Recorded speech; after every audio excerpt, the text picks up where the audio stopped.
Next man up as the Marauders battle back from adversity. Bragging rights are on the line as they host Flower Mound in the Mound Showdown. Stay put. It's all happening right here. This is Marcus Football Night on Tradio.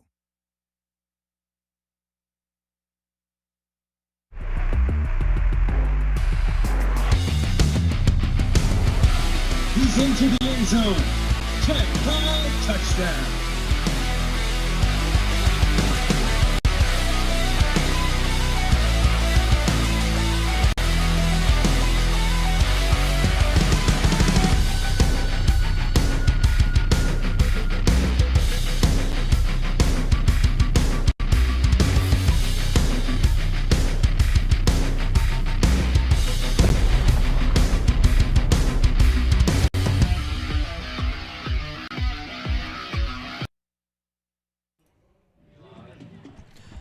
Good evening, Marauder fans, and welcome to Marauder Stadium.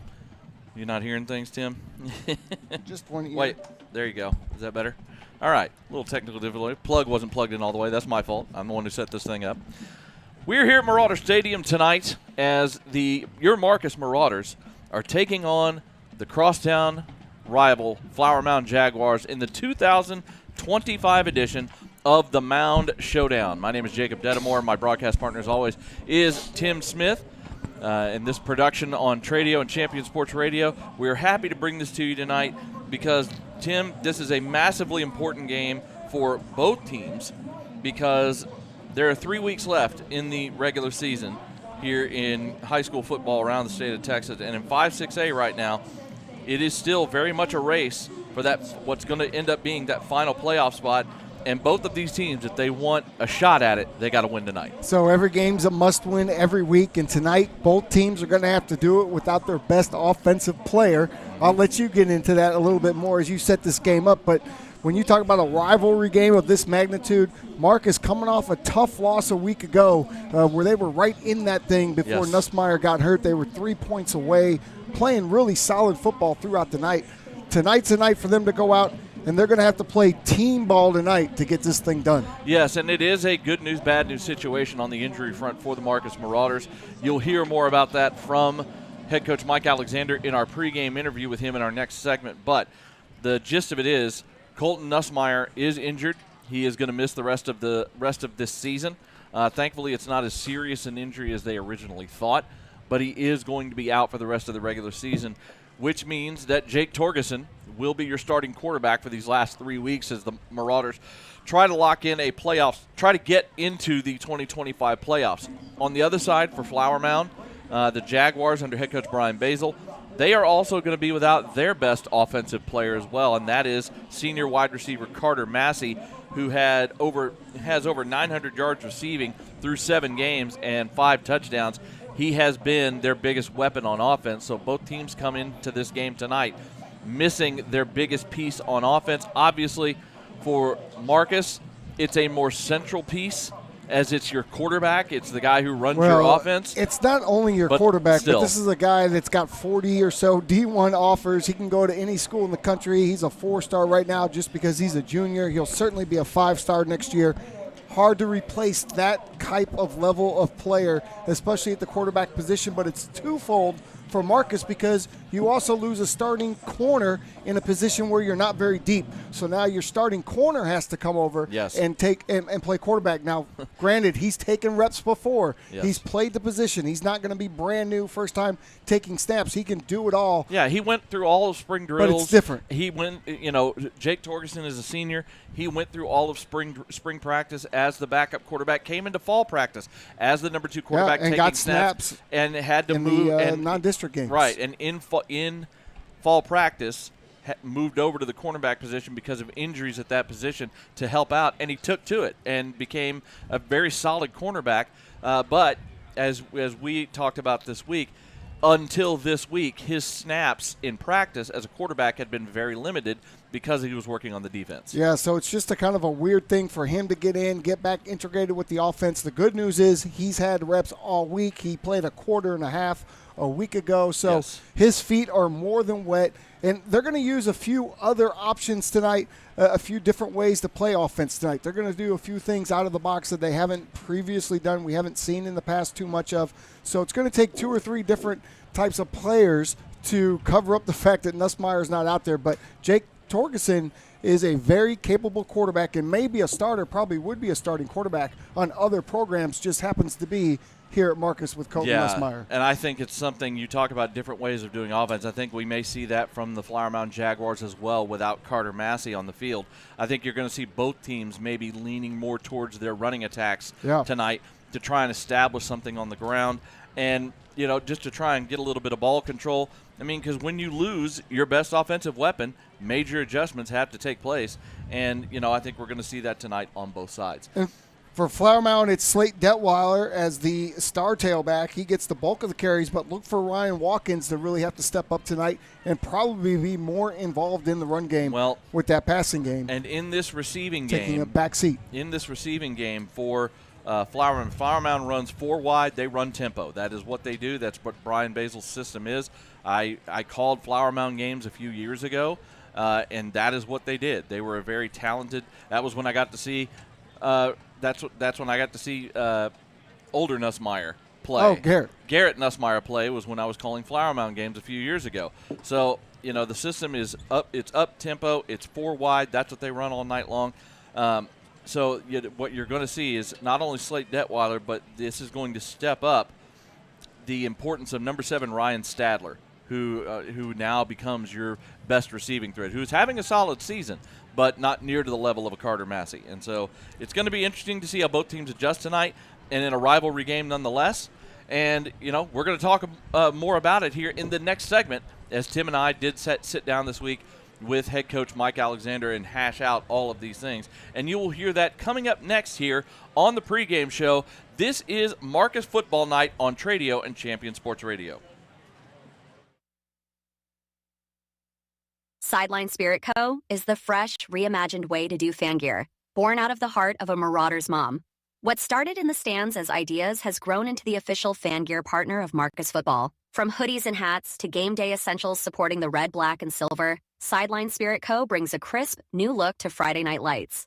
Every purchase supports our Marauders. Pick up your gear at the next home game in the north corner of the stadium. Look for the merch trailer. Follow at the Sideline Spirits Co. on Instagram and Facebook for what's up and coming, and visit us online at thesidelinespiritco.com. Are you looking to team up and need custom merch? Reach out to Whitney at thesidelinespiritco.com. Good luck to Team 40. Let's go, Marcus.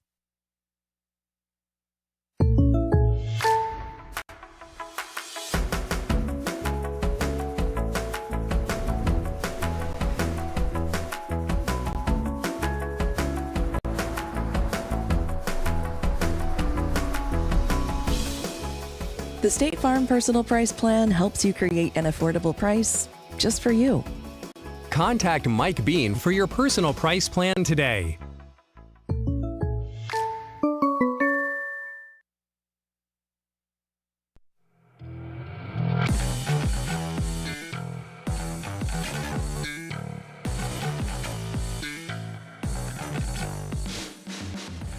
Welcome back to the pregame show here on Marcus Football Night. Jacob Dedamore and Tim Smith are here with you, and we are joined by Marcus head coach Mike Alexander. Coach, that was a tough beat on Thursday. You guys are right in that game in the third quarter, and then the injuries happened, and things just kind of cascaded from there.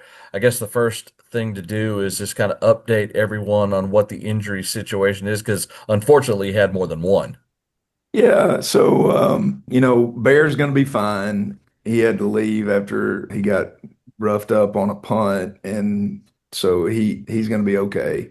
He'll practice today, and then Will be back, defensive end. He just got hit in the back of the head when his helmet came off. But the big one's Nussmeier. We won't see Colton under center for the rest of this year. The good news is it's non-surgical, and he's going to get back soon. It's just not going to be this football season. So, that's a blessing. We got to find a way now to everybody on offense to keep the ball moving down the field and find other ways to score points. And we can. We have a good offensive line. We have good running backs. And we have a very capable backup quarterback in Jake Torgerson, who just hasn't had an opportunity to show what he can do on the field. And he's going to get his chance this week, and we're excited about it. Well, Coach, with Nussmeier out and Jake Torgerson coming in, obviously he's been your starting cornerback, and he's been a big part of that defense. How much stress does that put on not only your offense and now changing some things there, but now you've got to switch over some things on defense and getting ready for a game which you really need to win to keep your playoff hopes alive? Well, that's the beautiful thing about getting to coach a team. Every week you deal with injuries. I mean, heck, I went through our roster earlier this morning and just highlighted guys that have missed games this year, whether they're starters or backups or whatever. And it's just been a tough year, guys, on the injury front for the Marauders. Some years are like this, but we've had like 20 guys on our roster that have missed a game or two due to injury this year. And some of them are out for the season. But it's part of it. Every week, you get your personnel in place and you find ways to get stops and first downs and touchdowns. And it's no different. I mean, Jake's excited. You can imagine. I mean, this kid, he's always played the quarterback position until this year, and we moved him to corner because he's a great athlete and he could help us. But now he's going to get the last 3 games of his senior year to step in there and play quarterback for Marcus, and that's what he's always wanted to do. And he's super excited. I had to tell him on Sunday, I said, man, just look, you're not trying to win the Heisman on every play, okay? I know you're fired up, and he is. He's excited. He's ready to go play, and he's ready to show people what he can do, and we're in good hands. Unfortunately, because he's been playing corner, for the first 7 football games, he hasn't had as many snaps at quarterback in the backup role as your backup normally does. But he's ready to go, and we're going to help him with some smart play calling. And it's just going to come down this week, I believe, to can we protect the football, not turn it over, and stay away from penalties. Because, when you're playing without your starting quarterback, the worst thing you can do is be 2nd and 20 or 1st and 15. So we got to get at it. We can't have penalties on offense, and we can't turn the ball over. And if we do those 2 things, we got a good chance to keep the ball moving and score some points. Mike, when you lose someone, not only the quality of a player like Colton is, but also a guy that is your team leader, especially on offense, when you're dealing with guys that are this young, it can really have an emotional effect, not only on him, but on the team as well. How has Colton reacted to the injury, and how did the team react to the news that he was going to be out for the year? I was talking to Colton's mom yesterday on the phone, and I just told her how proud I was of him and how proud she should be of him, because he came out here Monday morning and practice, had the news and knew that he wasn't going to be able to play, and he was out there with the team from the very beginning of practice, helping all the new guys, with cadence, with getting in and out of the huddle and those types of things, and not just that, but just being a great teammate. I mean, he's snapping the ball to the quarterbacks in routes on air. He's helping Jake Torgerson, navigate different things of calling the play in the huddle and just being a great teammate. And that eased everybody's mind. I think that just calmed everybody down. Yeah, he's not going to be taking snaps, but he's still here and he's still helping us win. And just speaks to his character, and it speaks to the type of young man that he is. Now, looking forward to this week. Coach, you've got a big game coming up against Flower Mound here tonight, and this is a game, obviously, that keeps you alive in the playoff race. What should we expect from you from a matchup standpoint? Where do you think you can take advantage tonight, and where should we be looking for some excitement?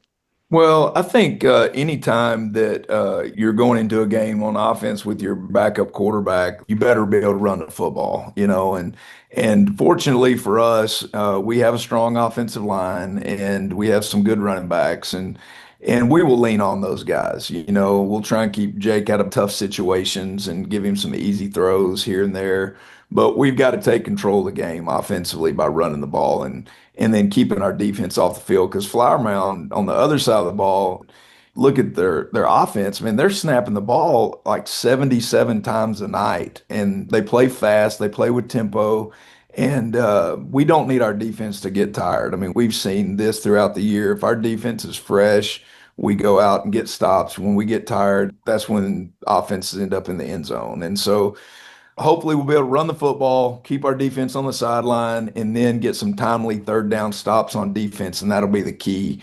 But I do like our matchups. There's no place other than they have one dynamic receiver that I think's really talented. But other than that, I mean, I like our matchups. I think we can line up toe-to-toe with them. And, even with Colton being out, I think we can come out on top of this thing if we take care of the ball. Well, the stretch run towards a potential playoff spot starts tonight, and it begins with the 2025 Mound Showdown. I know we're looking forward to it. And, Mike, we wish you the best of luck tonight. All right. Appreciate it, guys. Thank you. Those are the thoughts of head coach Mike Alexander. We'll be back with more of the pregame show. This is Marcus Football Night on Tradio and Champion Sports Radio.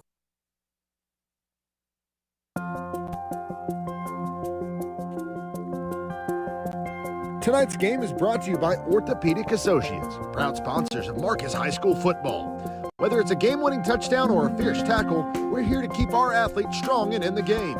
From sports injuries to joint pain, our team of top orthopedic specialists is dedicated to providing the best care to keep you moving. Visit us at Orthopedic Associates, where your health is our victory.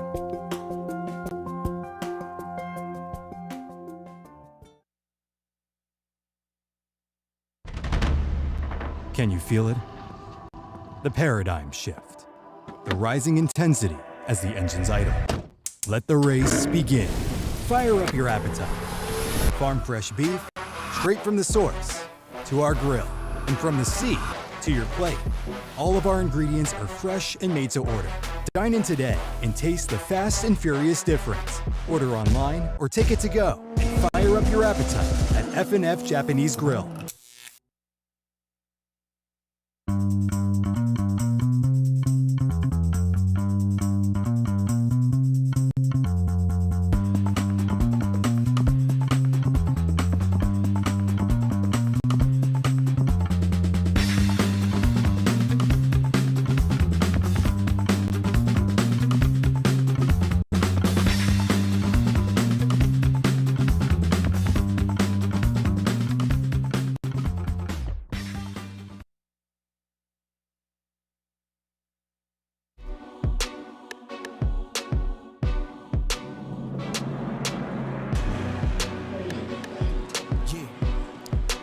Welcome back here to Marauder Stadium on the campus of Marcus High School. Jacob Dedamore, Tim Smith here with you.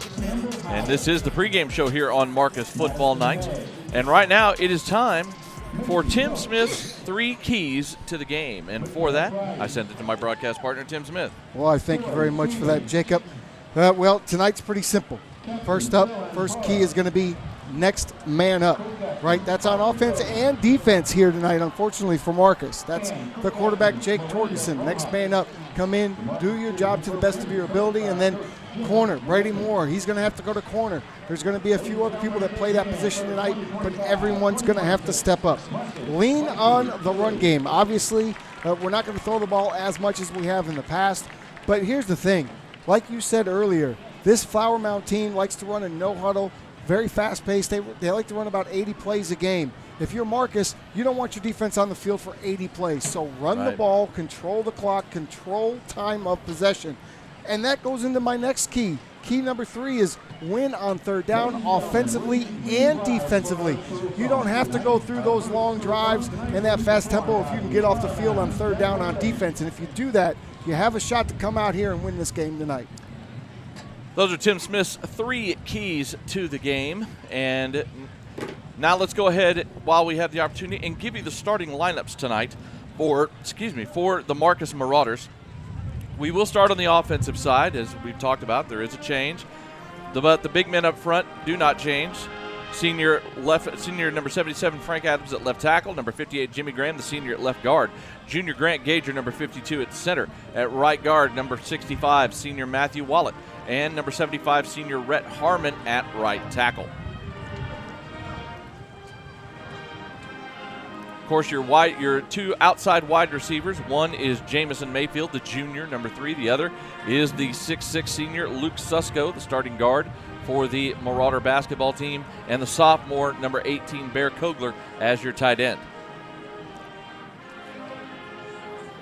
Gavin Huffman is your big H. He is also your number 2 tight end. You'll see a lot of him because Marcus does like to play a lot of 12 personnel. Austin Allen is your slot wide receiver. Cade McKnight, the senior at running back. And, of course, the big change tonight, not Colton Nussmeier at quarterback, but senior number 16, Jake Torgerson, who is moving over from the defensive side of the ball. Speaking of the defense for the Marcus Marauders, up front, Will Harrison back after getting whacked last week when his helmet came off at the anchor. Your other defensive end is Liam Hoskins, the junior, number 99, and the nose tackle, number 56, Tanasi Jaeger. Linebackers, of course, senior Ryan San Miguel. By the way, congratulations to Ryan San Miguel. He's also an important member of the Marcus baseball team, and he's committed to go play at Navarro College to play baseball next year. So congratulations to the senior, Ryan San Miguel.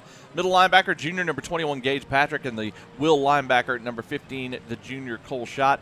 San Miguel and Gage Patrick the last couple of weeks have really been active on the defensive side of the ball for the Marauders. In the secondary, it is Bradley Umi Izioki at one corner where you see Jake Torgerson on our graphic. That is now going to be Brady Moore, the freak position, who is moving over to the starting cornerback. Slater Sullivan, junior, number 38, will take Brady Moore's place at the freak position. Of course, the senior Rover Easton Mitchell in the middle patrolling center field, and Evan Sachs, the junior, number 17, playing the bandit position. Those are the starting lineups for the Marcus Marauders. On the other side of the Mound Showdown tonight, the Flower Mound Jaguars, when they are on offense, not only, we just got word a little while ago that not only is Carter Massey out, we talked about that earlier, their starting wide receiver, their most productive offensive player, but their SMU commit, senior left tackle Drew Evers, is also going to be missing this game tonight. So 2 very important members of the offense for Flower Mound also injured this evening. Up front in place of Drew Evers, we believe, is going to be number 51, senior Abraham Ali at left guard, and he'll be at left tackle. At left guard, we have number 55, junior Brody Swalek.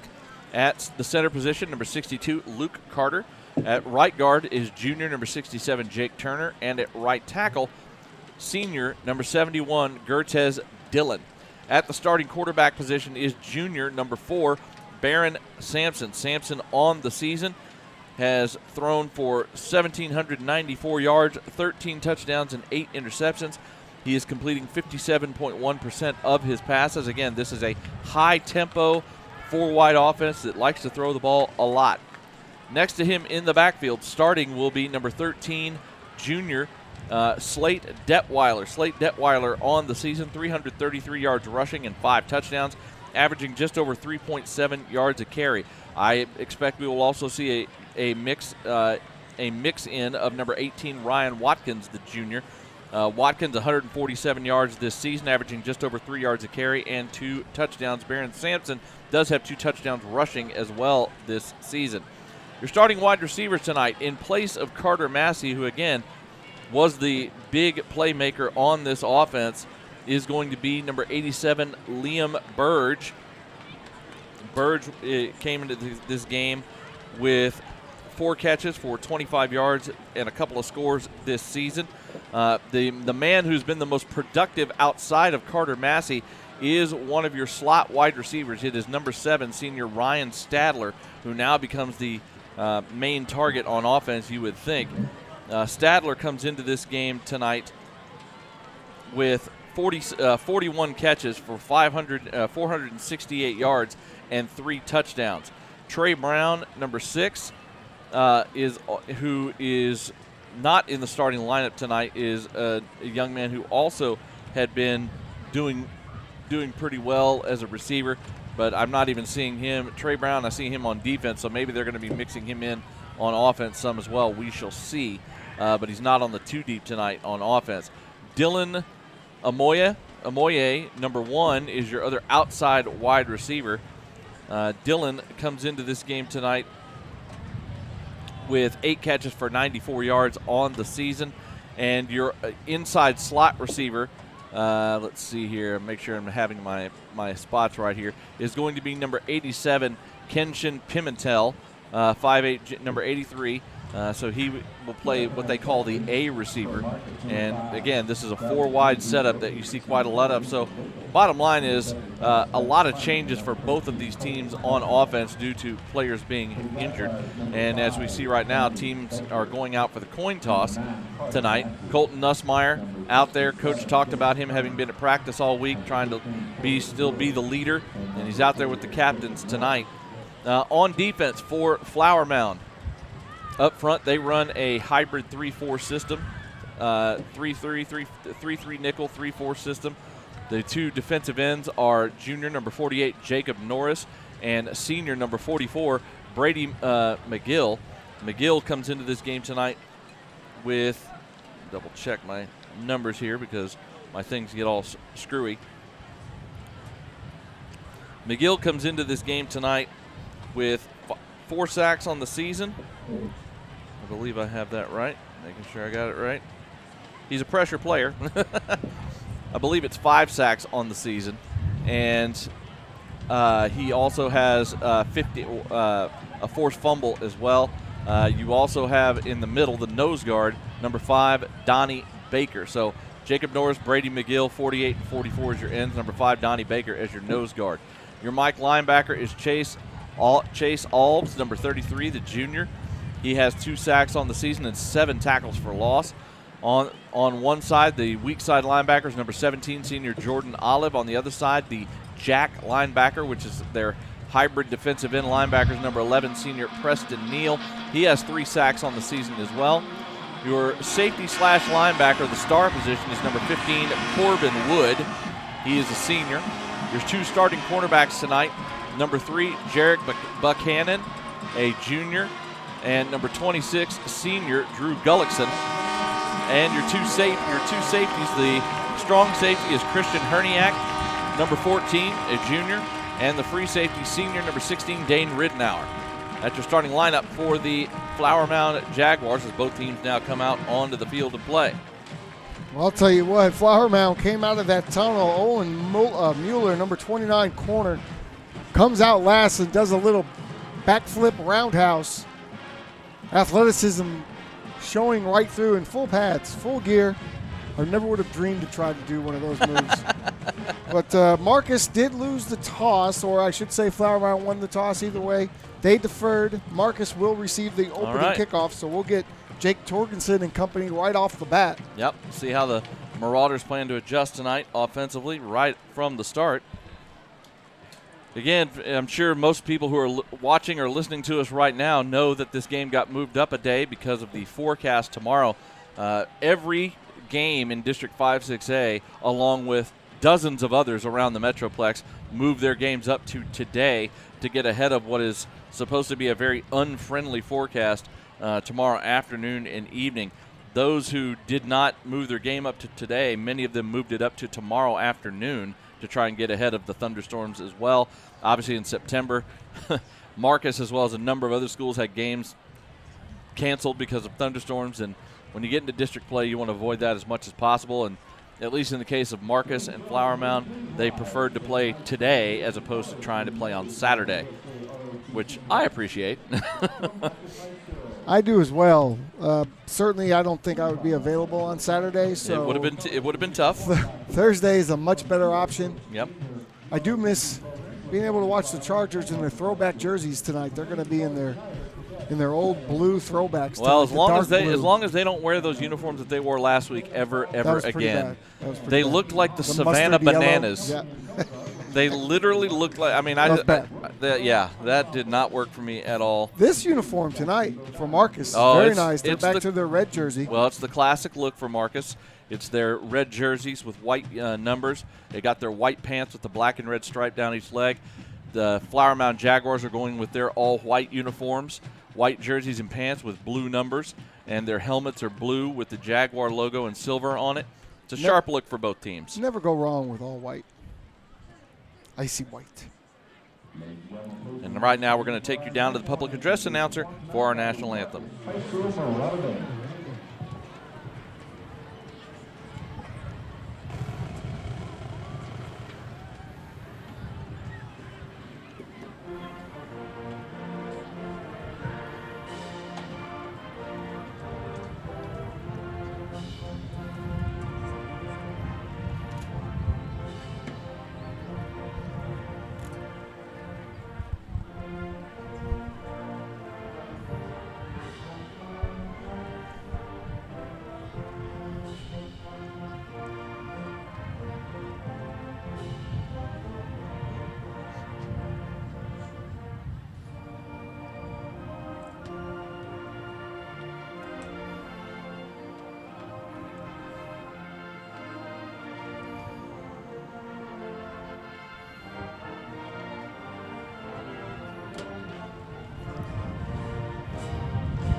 Well done by the Marcus Marauder Marching Band on the national anthem.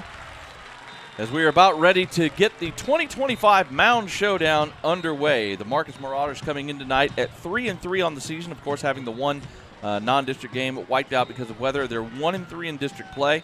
The Flower Mound Jaguars also 1-3 in district play. They are 2-5 on the season. Last year, this game was a very close one over at Flower Mound. Marcus won it 33-32, having to hold off.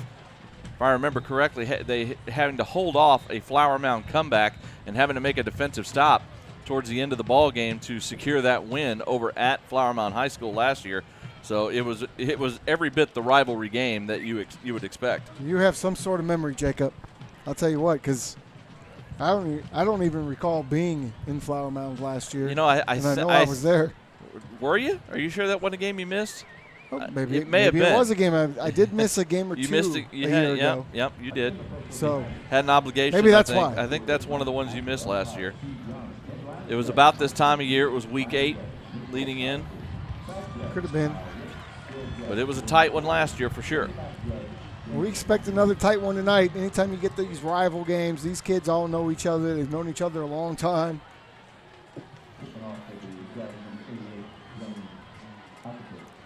The kicker for Flower Mound is number 88, Zane Al-Khatib. You got Peyton Belton. Formation. Sorry, here. Now they're spreading out, yeah. It's very odd. Peyton Belton and Austin Allen back deep to receive this kickoff. And we're about ready to go. It's a very full house tonight on both sides. And here on a Thursday night, Little Texas High School football as we are underway. High kick, but returnable. Caught at the 5 by Belton. He's trying to come to the near side, trying to turn the corner, turns upfield, and he's got room. Past the 30, out past the 40. He's past midfield, up the sideline to the 40. Cutting inside, now back out to the 30, and finally brought down by the kicker at the Flower Mound 25-yard line. It was Zane Al-Khatib, the kicker, the junior, who saved a touchdown, and a 70-yard return by Peyton Belton has put the Marcus Marauders already in scoring territory. They're going to mark it at the 24, 71 yards. You can see on the replay, he just gets a little seam right there. There's a great block at the point of attack, and Belton using that speed to get down the sideline kind of tackles himself, the turf monster there, just grabbing at his ankles. I think he wanted to make a move. He was in between what he wanted to do there with the kicker, but heck of a way to start, especially when your offense is coming out with QB2 tonight. That's right. He tried to put a move on the kicker and kind of tackled himself. 1st and 10 for the Marauders at the 24. Under center is Torgerson. They're in a 2 tight end set here on 1st down. And a handoff up the middle. Inside the 20, still on his feet is McKnight, driving the pile forward, the 225-pound senior, all the way down to the 17-yard line. It's a gain of 7 yards on 1st down. Cade McKnight on the season coming into this game tonight, 184 yards of rushing and 6 touchdowns, averaging 3.8 a carry. And that was 65. Wallet leading the way, of course, and he's starting off the game with a little extra syrup out there, just letting you know that it's going to be a long night if you're in front of him, and they're going to need a lot more runs like that. 2nd and 3 for the Marauders at the Flower Mound 17. Under center again is Torgerson. Allen in motion. They hand it to Allen on a jet sweep. He's trying to get to the outside, and he is not going to get there. Nice pursuit from the inside out by the defense of Flower Mound. I think that was number 44, Brady McGill, on the tackle, and I think he got a yard, did Austin Allen, setting up 3rd and 2. That's just good recognition by the backside defensive end who doesn't flow with the play but stays at his position and contains on the backside of that thing, knowing that they like to run Austin Allen on some of those jet sweeps. They showed action right, went back left, got caught. 3rd and 2 for the Marauders now at the 16, first drive of the ball game. Handoff to McKnight, trying to go over right tackle, and he is going to be very close to the 1st down, using his strength to try and power forward. Got hit at the 15, and we'll see where they mark this. It was very close to a 1st down, and it looks like he's going to be about a half yard short as the Flower Mound defense steps up and stops him. And with no hesitation, they keep the offense on the field. They're going to try to set a statement here early. This would be huge for Flower Mound if they get this stop. Marcus really needs his 1st down here. And you can't do that. And now as they were shifting around, they had movement by one of the tackles. They had brought in number 64, Ronan Clem, as an extra offensive lineman. And as Bear Kogler was shifting sides, Clem kind of stood up out of his stance and got called for the false start. Yeah, once you put your hand down on the ground, unless you're going to go somewhere, you can't come up out of there. Now they're going to try to settle for the field goal. Yep. Field goal team comes on, which means Santiago Diaz will line this up. This will be a 37-yard attempt out of the hold of Easton Mitchell. Snap is down. Kick is on the way, has the distance, but it is no good. Wow. I mean, if they would have made the field goal, that would have been a win for the Flower Mound defense, but now you missed the field goal. Huge win for the Flower Mound defense. And now let's see what this offense from Flower Mound with that tempo, like you say, is going to bring. Diaz on the season. I believe that's his second miss as a field goal kicker this season. So Flower Mound comes out and lines right up on the field, right up in the formation. Sorry, Jacob. They're ready to go. Yeah, Diaz was 3 for 4 on the season. That's only his second miss as a field goal kicker. At the end, had the distance, just hooked it a little bit wide left. And now we have movement at the line on first down. And we'll see who they call it on. Both sides of the line moved.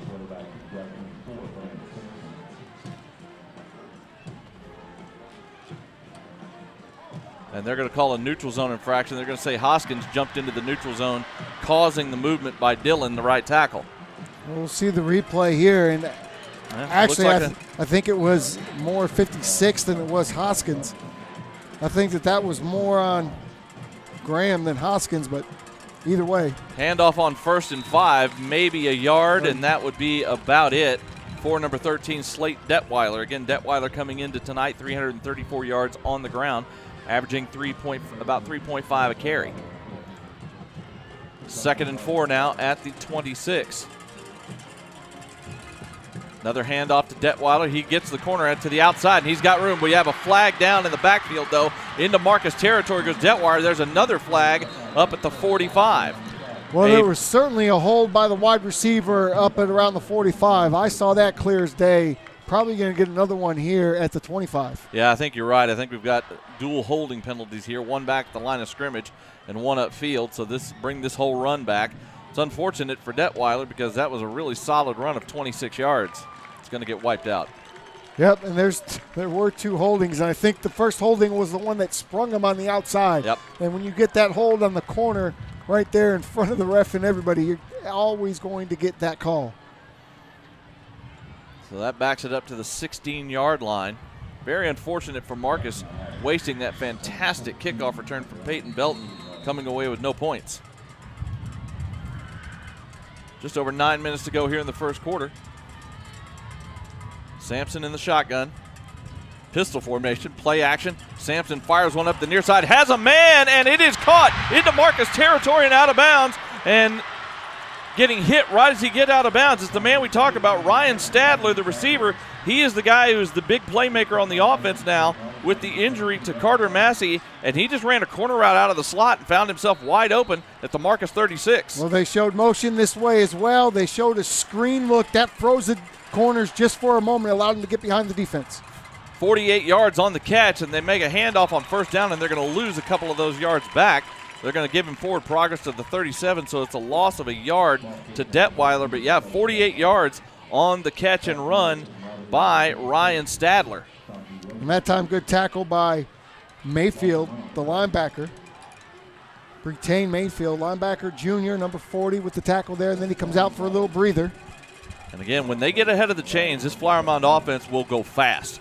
End around as they give it to Stadler, but nowhere to go as Tanazi Jager got penetration and hit Stadler right after he caught the little pop pass. They give him forward progress of a yard back to the original line of scrimmage. It's seldom you see the pop pass go right up the middle, but that's exactly what they tried to do. They just tried to do a quick little short trap with the pop pass in there, and no good. The defensive line ate that up.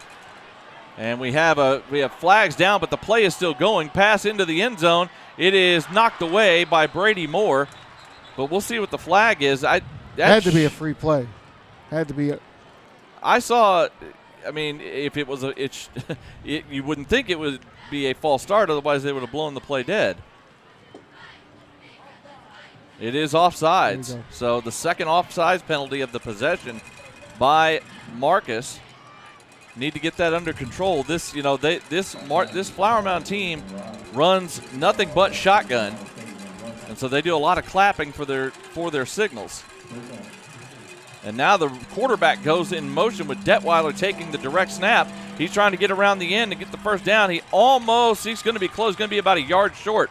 He just went sweep left after taking the direct snap when Sampson went in motion. He's about a yard short of the first down. It's kind of funny looking, right? He just tells, with his hand, he just tells the quarterback, hey, why don't you go in motion? I've got this covered.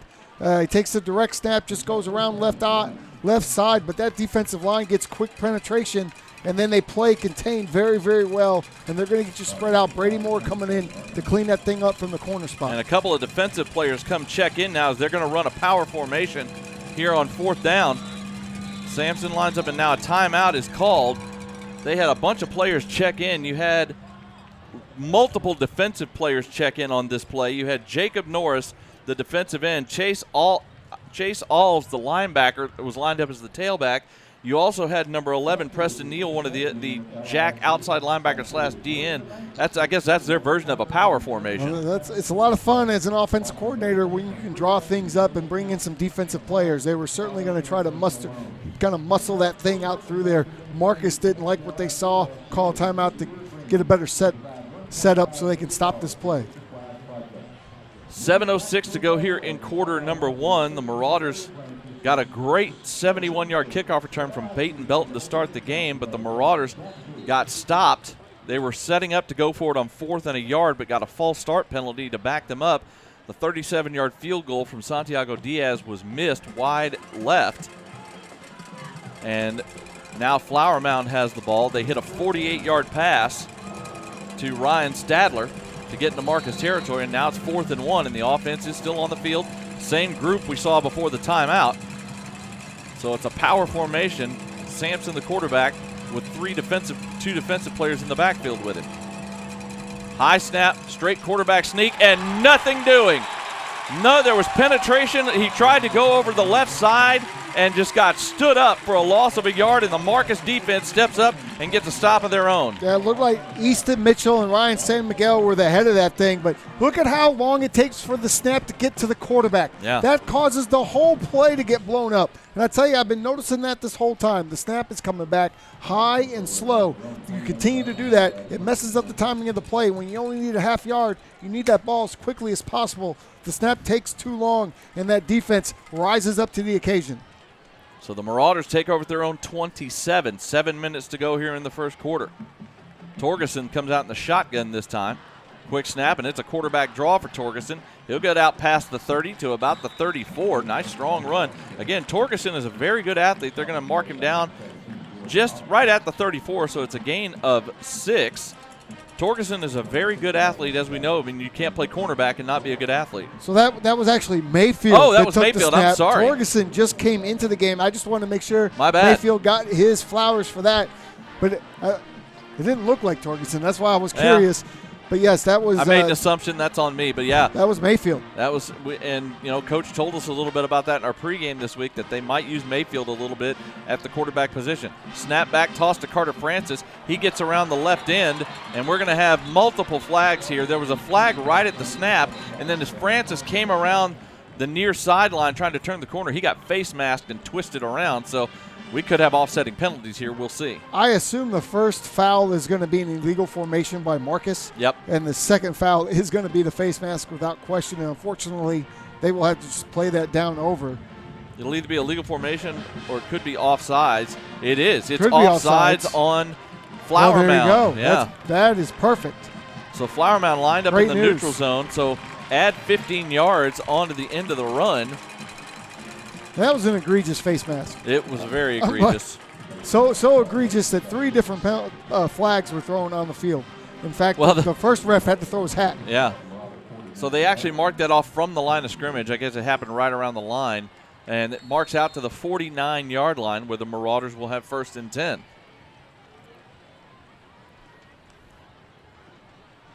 Francis in the backfield with Torgerson as he is in the shotgun here.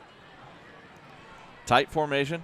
Torgerson rolls to his right, fires a pass. It's caught inside the 45. That was Jamison Mayfield on the grab inside the 45 of Flower Mound to the 43. That's a gain of 8. Nothing like giving your quarterback a couple of easy throws to get into the game. It's just a little roll right. You're going to go a half-field read and a little out route right behind the defense there. Mayfield, one of the better route runners on this football team, and usually dependable with his hands as well. Good job there. McCrate checks in as a third tight end, and Cade McKnight checks in at tailback. And look what they're doing here. Torgerson goes split out wide to the far side, and McKnight is behind the center, and he'll take a direct snap, go right up the gut, break a tackle inside the 40. Pile still moving inside the 35 to the 34-yard line. So and it looks like they're going to spot it at the 35. But that's another 8 yards for Cade McKnight. They kind of did what Flower Mound did, split the quarterback out and let the running back take the direct snap. And like you said, we expected to see some of this tonight. Direct snaps to him, direct snaps to Mayfield. But it's just power football. That's all this is. And you can see that the big boy, I can't get his number, but he comes around. You've got the tight end Kogler in there. You've got the center in there. You've got the H-back in there. Everyone's doing their part to move the line of scrimmage. 1st and 10 at the 35. Play action. Mayfield's at quarterback. He fires one deep and goes for Susko, and it's incomplete. Good coverage downfield that time by Flower Mound as the defensive back, that was number 3, Jarek Buchanan, was right there with Susko. Susko tried to kind of go up over him and get the pass, but they put Mayfield at quarterback. He play actions and fires one deep. Well, when you see him just running the ball like that, that's what you expect, right? He's the receiver. He's not going to throw the ball, but they had that play ready. Kudos to Flower Mound to be ready for it on the back end. Yeah, it's a nice job by Buchanan not to just stay with his man and not worry about what was going on in the backfield. 2nd and 10 now. Torgerson back into quarterback. He'll hand this to McKnight. McKnight gets out past the line of scrimmage, gets tripped up at the 31. Gain of 4, setting up 3rd and 6. And once again, just straight ahead, just dive off the right side, power football. And that's what they're going to have to do. That's what they want to do tonight, Marcus, is just play at the line of scrimmage, move the line of scrimmage, keep the drives alive, and keep ticking the clock away. Keep this quick tempo offense off the field. 3rd and 6 now for the Marauders at the Jaguar 31. This time they go empty. No, not empty. I'm sorry. That is Francis in the backfield behind Torgerson under center. Torgerson makes a check at the line of scrimmage now. Play clock counting down. Gets the snap off. It's going to be a handoff to Francis, trying to get around the corner. He got it. He has it. I said got it. He has it inside the 25 to the 24. That'll be a first down. They're going to mark him at the 23, a gain of 7, a gain of 8, and a first down. I don't mind you even saying that, Jacob. It was exciting, and he did. He got it because here's the handoff. Quick penetration, but he's too fast. He just makes that defender miss. Doesn't even get the stiff arm him because he's just too fast getting around the corners, Francis. Yeah, he just ran by number 17, Daniel Robluski. That's incorrect. Number 17, Jordan Olive. 1st and 10 at the 23. Going over the right side is Francis. This time not much room. Gets a yard, maybe 2, before the forward progress is stopped. They're going to mark him at the 22, so only a gain of a yard that time as the Flower Mound defense did a nice job of gang tackling. Now, that time, Jake Torgerson showed a little triple option look. You'll see him hand the ball off here, and then he takes off running like he could have the ball. But watch what he does at the end of this thing. He's going to run up, and he's going to give a little push to his running back and try to move the pile forward. I love the quarterback getting involved in the run game just like that. 2nd and 9 now at the 22. Just over 4 minutes to go here in the first quarter. Snap back, handoff to McKnight, straight ahead inside the 20, using those big legs just to power through defenders down to the 17. That's a gain of 5, setting up a 3rd and manageable. McKnight is just chewing up yards, right? Every time he goes right through the line of scrimmage, there's linemen getting up to linebackers and safeties. That's going to be a problem for Flower Mound if that continues. 3rd and 4 now for the Marauders. Sammy Torres, interestingly enough, is in at right guard right now, wondering if everything is okay with Matthew Wallet. Snap back, And Mayfield's at quarterback. He's inside the 10, the 5. He's into the end zone. Touchdown, Marcus. Mayfield came in at quarterback. They ran a zone read action. He pulled the ball out of the gut of McKnight, saw a hole, and accelerated right through it for the touchdown. I mean, I think they emptied the playbook on that whole drive right there, but there it is. He's just reading everyone crashing over towards McKnight, and then Mayfield right up the gut and shows that speed and tenacity to get to the end zone. I like what they're doing offensively. Everyone's getting involved in this thing. Extra point team is on. Snap is down. Kick is up. Ooh, penetration didn't block it, but got through. The kick is good. And with 3:25 to go in quarter number 1, the Marauders, we do have a flag down. And we have a bit of a pile up at the line of scrimmage as well. There is a flag down. Let's hold it here for just a moment. The kick was good. It's 7-0 Marcus. Let's see what the flag is here. Well, Diaz was picking himself up off the turf, so I imagine this is going to be a roughing the kicker.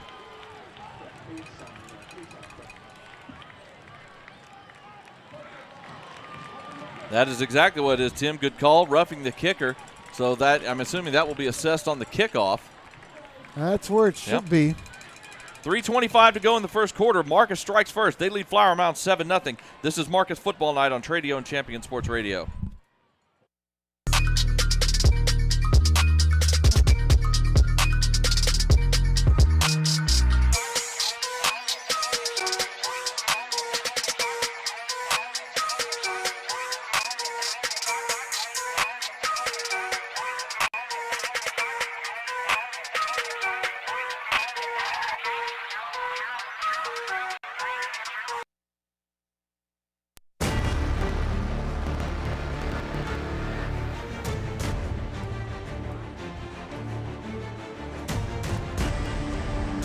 The Marcus Marauders strike first on a 17-yard touchdown run from Jamison Mayfield, who had checked in at quarterback on that play.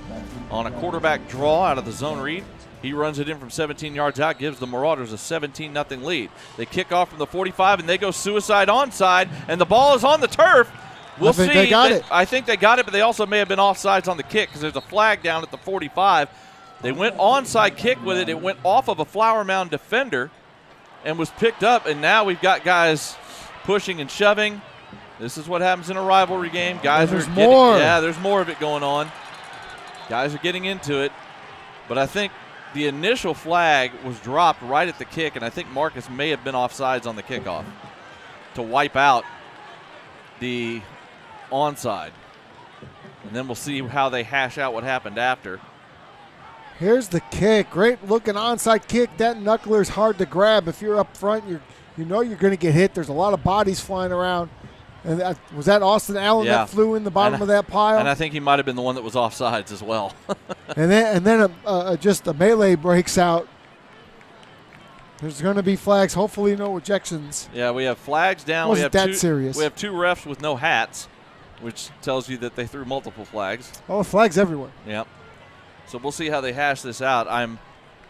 We're pretty sure that the recovery will not count for the Marauders. No, I imagine not, and there's probably going to be a few personal fouls along the way, maybe on both sides. Yep. We'll see how the referees hash this out.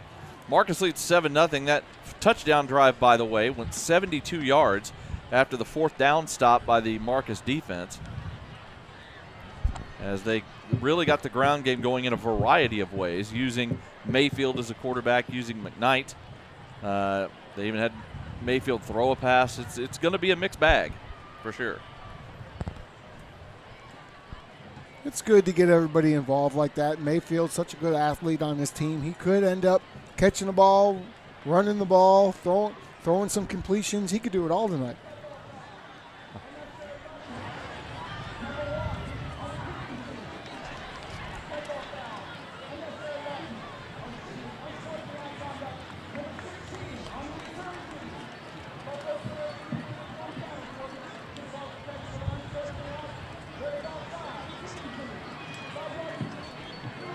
All right, so it was offsides on Marcus on the kick, and then after the play, an unsportsmanlike on each side. Austin Allen was one of the guys who got called for it, so offsetting penalties for the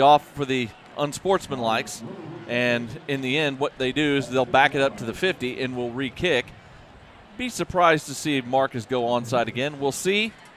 I would suspect one of those little, pooch high kicks. Well, Diaz has the leg to boot it to the 10. end zone from here without question. Why not try to pin him inside that 10-yard line? See if you can pooch it over the head of the return man. Not a bad idea. What I might try to do here, get a good coverage and pin him deep. Marcus lines up from midfield. And it is a high, short pooch kick, and it will be fair caught. Smart play by Flower Mound as it was fair caught. And we have more pushing and shoving after the play. No flags, though. Ryan Stadler made the catch. Well, there's some flopping going on, too, and I've seen it on both sides. And the crowd on the Flower Mound side is packed, and they're trying to help get the officials' attention by screaming when but there's a lot of showmanship going down on the field right now. Fair catch was made at the 18-yard line, but I thought with rules in high school that if you make a fair catch, it goes to the 25, and now they're moving the ball. That's what I thought.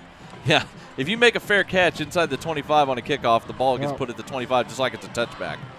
So, which is why it was a smart play. Exactly. You're not able to get pinned inside your own 20. So 1st and 10 at the 25. It's going to be a handoff on first down up the middle. Maybe a yard by Detweiler before he gets brought down by, I believe that was Gage Patrick on the tackle. But this is what they're going to have to contend with. 2nd and 8. They mark him at the 27, but here comes the tempo. It's a long 8. But this is what Flower Mound does. This is their brand. They run up tempo regardless of the situation for the most part. Snap back to Sampson. Looking downfield, he's going to fire one up the far sideline, looking for a man, and it is incomplete as his receiver, I think, couldn't locate the ball. As that time looked like he was going. It's Brady Moore on the coverage, man. Brady Moore was trying to get the number of the receiver. I think it was Liam Barge, number 87. Nope, check that. It was number 84, Mike Miles, the junior wide receiver, who he was trying to hit. So the issue there was the ball was a little underthrown and thrown inside too far. No chance for the receiver to get to that football. 3rd and a long 8 now for the Jaguars. 3 receivers in the bottom of the formation, single receiver up top. Shotgun snap back. Sampson looks downfield, steps up, and trying to get away, and he won't. He's going to get brought down. Gage Patrick wraps him up for a loss of 2 yards back at the 24, and the Marauders get a sack and a stop. A great way for this defense to get off the field on 3rd down. That's what they want to do. Let's look at it here. It looks like a clean pocket at first, but the running back misses his assignment. He's supposed to stay inside out and help out there. He's way over here, which allows that defensive line to come in and clean it up, and look at a host of Marcus Marauders in there. Well, and you saw Gage Patrick. He was acting almost like a spy on the quarterback, and as soon as he saw the quarterback stay back, he came on the blitz as soon as he stepped up. The punt is away. It's a high hop and returnable. Austin Allen picks it up, spins out of a tackle at the 26, and then gets brought down by a host of Jaguars. So really not going to get one. Now we've got more shoving. Is there? Well, the Jaguars get up and they push. There's extra pushing. One of the Jaguars pushes Austin Allen into one of his teammates. Yeah. That's going to bring the foul. I don't know what they have against Austin Allen on the other side. It's rivalry. Well, wow. Remember, he was involved in the I know. in the scrap after the onside kick. It's only going to end up being about a yard return because he really didn't get any yardage trying to spin out of those tackles. But again, as he got brought down, there's a little piling on there at the end, and then they start all shoving 3 him of them as he gets started up. to shove him. Yeah. Wow. I don't know, Austin. Are you supposed to be at the Flower Mound School? Is that the problem? I don't know who they called it on. Didn't hear the number that they called it on, but there was multiple Flower Mound Jaguars shoving Austin Allen around, pinballing in between each other. He looked like a little piñata in the middle of all that. So the personal foul moves it out to the 40-yard line where the Marauders will take over. 2:05 to go here in quarter number 1. Marcus up 7-0 on the strength of a 17-yard touchdown run by Jamison Mayfield. Torgerson will line up under center here with Carter Francis in at tailback. You have Gavin Huffman in with Kogler's 2nd tight end. They toss it to Francis, coming around the near side, out past the 45, up to the 48-yard line. Great run on first down as they really did a good job. The Marcus offensive line and Bear Kogler sealing that corner. Yeah, and don't forget about Huffman as well, number 44. The big H was out there. Yeah, he pulled. And able to to get around the corner and help. Here he comes in motion, and then you'll see Kogler at the point of attack, and you'll see, you'll just see, there it is, 44 all the way, Kogler right there on the 14, the other linebacker.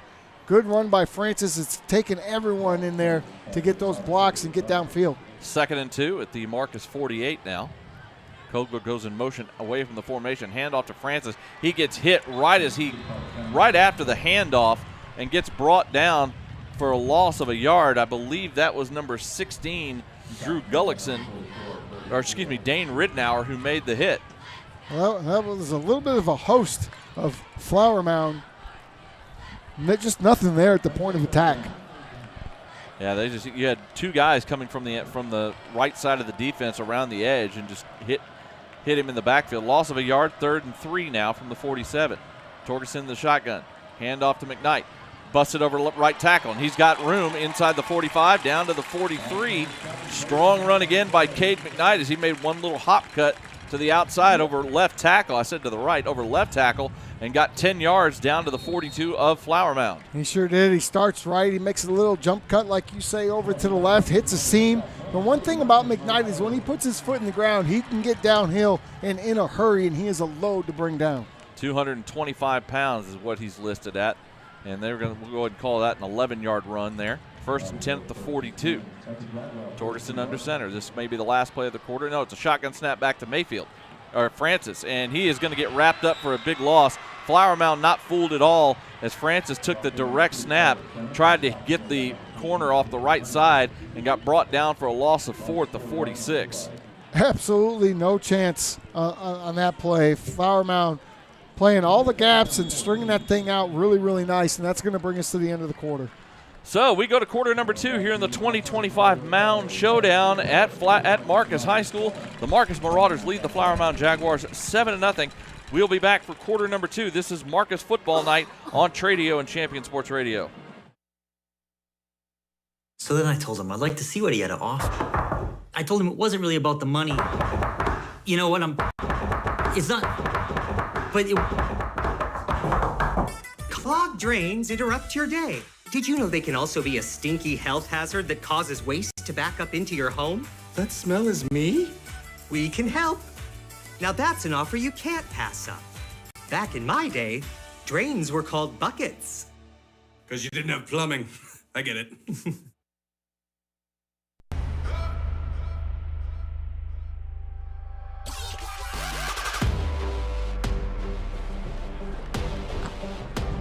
Jacob Dedamore, Tim Smith here with you at Marauder Stadium on the campus of Marcus High School. As we go to quarter number 2 here in the 2025 edition of the Mound Showdown. The Marcus Marauders lead the Flower Mound Jaguars 7-0. And the Marauders now have 2nd and 14 at the Flower Mound 46. Snap back, pop pass to Austin Allen, and he does not get the corner. Played very well again by the Flower Mound defense. 2 yards on the gain that time as it was number 14, the safety, Christian Herniak, who came up and made the hit that knocked Austin Allen off his feet. Well, here we go in motion, but Flower Mound, you can see they just all slide to that area. They know exactly what's coming, and they've got their eyes out for the run now for sure, and that's all they're looking out for. Chase Alves is the linebacker who cleaned up the play, but Herniak from his safety position was just downhill. Gain of 2, 3rd and 12 now for the Marauders. Shotgun snap back to Torgerson. He fires one out, pass is caught by Allen, and just no chance to do anything. Again, it was it was not Herniak. It was number 11, Preston Neal, who came up and hit Allen as soon as he caught the pass. Not really sure if they were trying to set up there, but everybody was playing up short for Flower Mound, and they just threw a little hitch route. Yeah, I mean, if you want a first down on 3rd and 8, you might want to throw the ball at least 8 yards, but I understand. Or at least set up a screen of some kind. But the coverage was great for Flower Mound. I did see another receiver on that side a little bit deeper. Thought that's where he was going initially, but Austin able to get up there and grab the ball, but the coverage right there. Yeah, it was only a gain of 2, but again, you didn't have anybody from Flower Mound playing deep on that. They were all kind of cheated up within about 10 yards of the line of scrimmage. That's one of those, like, if you're going to throw it short, have somebody out there blocking for him, something. Yeah. So it's going to be 4th and a long 8. The punt team was coming on. looked like it was Flower Mound who called a timeout there. Not really sure why. I don't know if they didn't have their personnel correct on the field. Maybe they had their defense out there. Maybe they thought Marcus might try to go for it there. Well, I wonder if maybe they might be trying to set up a block of some kind. That's the only thing I could wonder after calling timeout. You wouldn't think that Marcus is going to go for it on 4th and 8. No, you wouldn't think so. I mean, it's 4th and it's a long 8 just outside the 41-yard line. So we'll see if they set up maybe for a suicide block. Punt team is back out there. Bear Kogler lined up to punt. Back deep for the return is not Carter Massey, Ryan Sadler. Yeah, no block attempt. It's a deep punt, and it's going to bounce into the end zone, hit it about the 3 or the 4, and then bounce into the end zone, and we're going to have a flag, as I think Stadler he called for a fair catch away from the ball and basically got jacked up after he made the fair catch call, and the punt from Kogler hit at the 3 and bounced into the end zone. So 15 yards from the 20 most likely is what we're about to see. Sadler got some of that Austin Allen treatment. We'll see it here. And I think that's just a situation of not keeping your head up. I think that's Will Harrison. Yeah, it was. Keeping your head up, seeing where the ball is, and not seeing the fair catch Seeing signal. the fair catch symbol. You got to get out of the way there. Yeah, and he just blasted Stadler for the personal foul. So ends up only being a 6-yard punt after the penalty. It was a 41-yard punt in the air.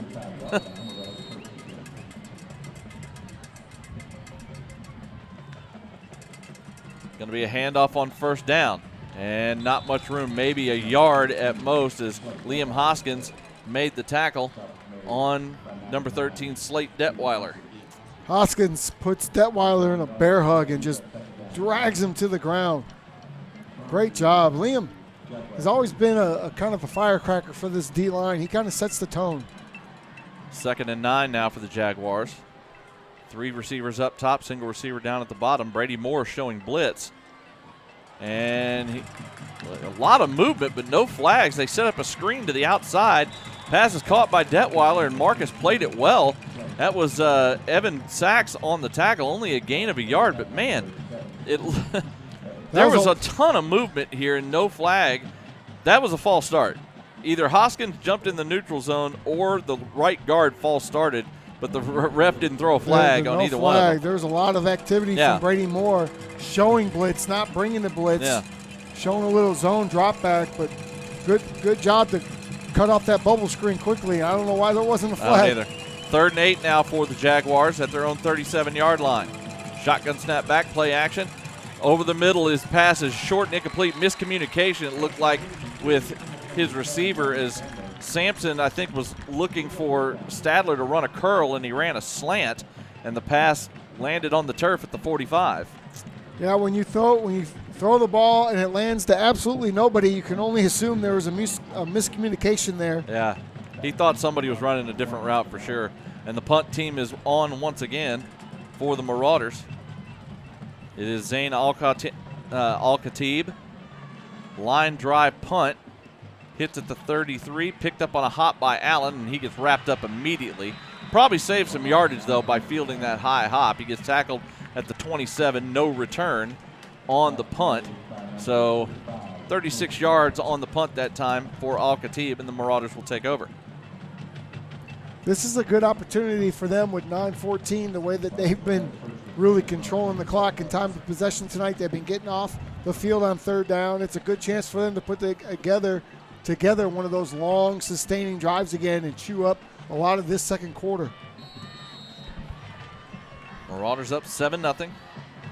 Torgerson in at shotgun with McKnight offset to his left. Low snap, but picked up, hand to McKnight.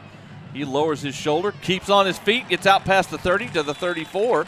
7 yards on 1st down as Cade McKnight just flat ran right through a defender. I mean, those legs never stop moving, and he kind of just runs through a guy like a freight train and is able to get back to full speed fairly quickly. You'll see the low snap. Good job by Torgerson to hold on to that thing. And then it's just straight power. Look at that. The safety comes up but has no chance. And then McKnight rumbling and bumbling for some more yards. 2nd and 3 now for the Marauders. Torgerson under center. Hands the ball to McKnight, who gets hit on a blitzing linebacker from the outside. That was number 11, Preston Neal, the Jack outside linebacker. Came on a blitz off the right end and hit McKnight right after he took the handoff, and brings him down for a loss of 2. Well, the way these safeties and linebackers are attacking the line of scrimmage, I sure would like to see a play action sometime very soon. Yeah, the run game's been effective, so they are acting accordingly on defense. Yeah. Last couple possessions, you're seeing them bring guys up and blitz them off the edges. 3rd and 5 now. Torgerson again under center. And we have a flag now. And we're going to have a false start. That was a very quick false start as they had just gotten set. And even in 3rd and long, Flower Mound is playing with 8 people in and around the box, and so they are not respecting the pass game in any stance. We had Flower Mound Marcus guys wondering why the flag was thrown, because they had literally just gotten down in their stance and were getting down and getting set, and then the flag came out. They did not understand what they did wrong. 3rd and 10 now, back at the 20, just inside the 28-yard line. Torgerson in the shotgun, takes the snap, got time, now rolling to his right.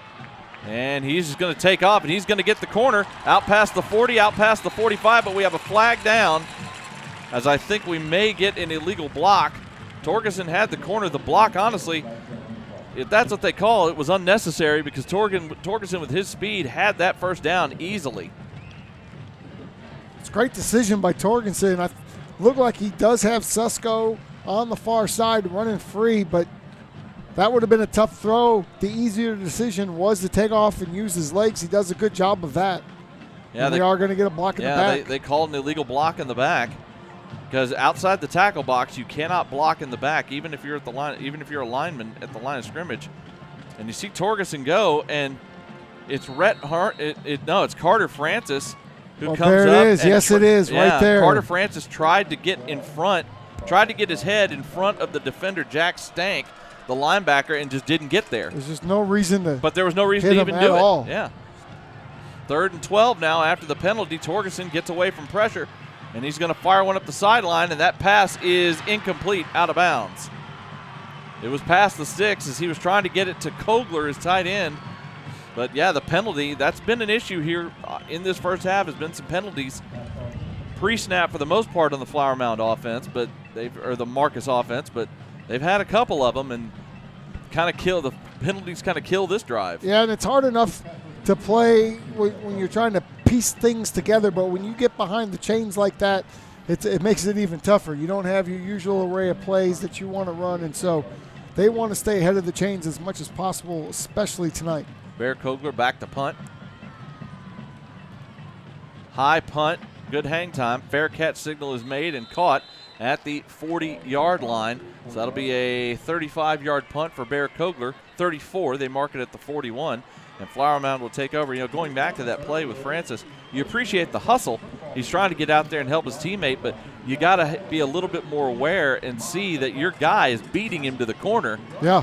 He's you blocked a guy trying to get in front and trying to chip a guy that you end up blocking in the back that your quarterback was about to get by, and it wasn't even really that close. 1st and 10 for the Jaguars at their own 41 after the punt. Shotgun snap back. It's a play. It's a little zone read action by Sampson. He keeps it for the first time tonight and has a nice gain out to the 49, a gain of 8 for Sampson after he pulled the ball out of the gut of his running back, Detweiler. And we have an injury here for Marcus. That's going to be that's Bradley Ezioki. Yep. And that is one position that it is already light. Yeah, it's already tough with their shorthanded at cornerback right now. That's been a position all season going back to fall camp that has just been, really just been hit by injury after injury, it seems like. Bradley was out earlier this season with an injury. And not really sure what he had guys fall on his leg after the play. As he was on the ground. And a linebacker. Yeah. Oh, no, you hate to see that. Yep. And he's up and coming off under his own power, which is good to see, but it's been lower leg injuries that have been bothering him all season. And Bradley's coming off now. Well, hopefully he's okay and can come back. But, yeah, he's on the ground at the end of the play, and you have Jake Turner, the right guard for Flower Mound, and Ryan San Miguel, who are engaged in a block. Finishing the play. They just fall on top of his legs. 8-yard gain out to the 49, 2nd and 2 for the Jaguars. 6:45 to go here in the first half. Marcus leading 7-0. Sampson hands it to Detweiler, trying to get to the outside. He's going to get the corner, and he is going to get the first down. Didn't get it by much. Slater Sullivan forced him wide, but he's able to get enough to get that first down at the Marcus 47. That'll be a gain of 4. I feel like it's been a while since we said that's a first down for Flower Mound. This Marcus defense has been playing lights out here, but they've been on the field quite a bit as well. Shotgun snap back. Toss sweep to the outside to the running back. He breaks a tackle at the line of scrimmage of Ryan San Miguel, and then Detweiler gets forced out at the 46. Only a 2-yard gain as the Marcus defense did a good job stringing that one out wide. You could see Ryan San Miguel just runs in like a torpedo, is able to slow that whole thing up so his buddies can come and corral the rest of it and clean it up at the end. Yep, Easton Mitchell. They actually only gave him a credit for a yard to the 46, so only a 1-yard gain. That was just a little quick pitch out of the shotgun. Pistol formation on 2nd and 9. And it's a handoff to Detweiler. Gets a few yards, then drives the legs forward and actually moves the pile that time down to the 41. Good run by Detweiler for a gain of 5. Sure was, because he was stopped initially and then just kept those legs driving and was able to get a couple of extra yards just on pure effort. He was met in the hole by 21, Gage Patrick, but kept his legs churning. 3rd and 4 now for the Jaguars at the Marauder 41-yard line. Pistol formation, snap back to Sampson, play action, looks to throw, and he's going to fire one deep up the far sideline, has a man open, and that pass is incomplete. It went right through the hands of the intended wide receiver, Mike Miles, number 84. The pass was a little bit underthrown, but he adjusted to it well and kind of slid down to his legs, and it went right through his arms. Yeah, very long developing slant and go. You could see it here. It was a deep slant and go. They get what they want. He's open down the field, but you're right, the ball just underthrown. He still has more than an opportunity to catch the ball, and it slips right through his legs. Yeah, and what may have caused that ball to be slightly underthrown, there was a defender right in the face of Sampson as he was releasing the ball. Big paw coming down in front of him. Like I said, it was very, very long developing for a slant and go or sluggo, whatever you want to call it. But the receiver ran about 7-8 yards downfield as opposed to a quick two-step and go and let that ball go. So he was sitting in the pocket for a minute. Yeah, the protection was good, and who they attacked on that play was the sophomore corner, number 30, Ryan Mabry, who just got called up this week from JV and had just gotten put into the game for Bradley Umi-Izioki. There is a Flower Mound player down on the field right now, as is one of the offensive linemen. It is number 58 for the Jaguars. That is Michael Gassino, the senior offensive lineman, who was in on that play, and he got injured. And we'll see what the Jaguars do here. It's an interesting spot on the field. It's 4th and 4 at the 41 of Marcus. Knowing what I know about Coach Brian Basil, my guess is he's going to go for this. I mean, I would go for this without question. You've done a good job defensively. I think 4 yards with this offense, the way they've been running, is attainable. Mm-hmm. If you punt, you don't gain a lot, and you're certainly not trying to field goal from here. So I think the best option you have is to go for this, because if you get it. And like you said, so far the Jaguar defense has been playing solid football, and we are going to have a timeout as the play clock was running down. As Flower Mound goes ahead and takes the timeout. We'll take it with them. Real quick, 5:40 to go here in the first half. 7-0 Marcus. This is Marcus Football Night on Tradio and Champion Sports Radio. At Texas Best Fence and Patio, we specialize in transforming your backyard into a personal retreat. Whether it's a custom wood fence, composite deck, or a cozy outdoor living space, our expert team brings your vision to life with quality craftsmanship. Ready to upgrade your outdoor space? Visit TexasBestFence.com for a free estimate, where your backyard dreams become a reality.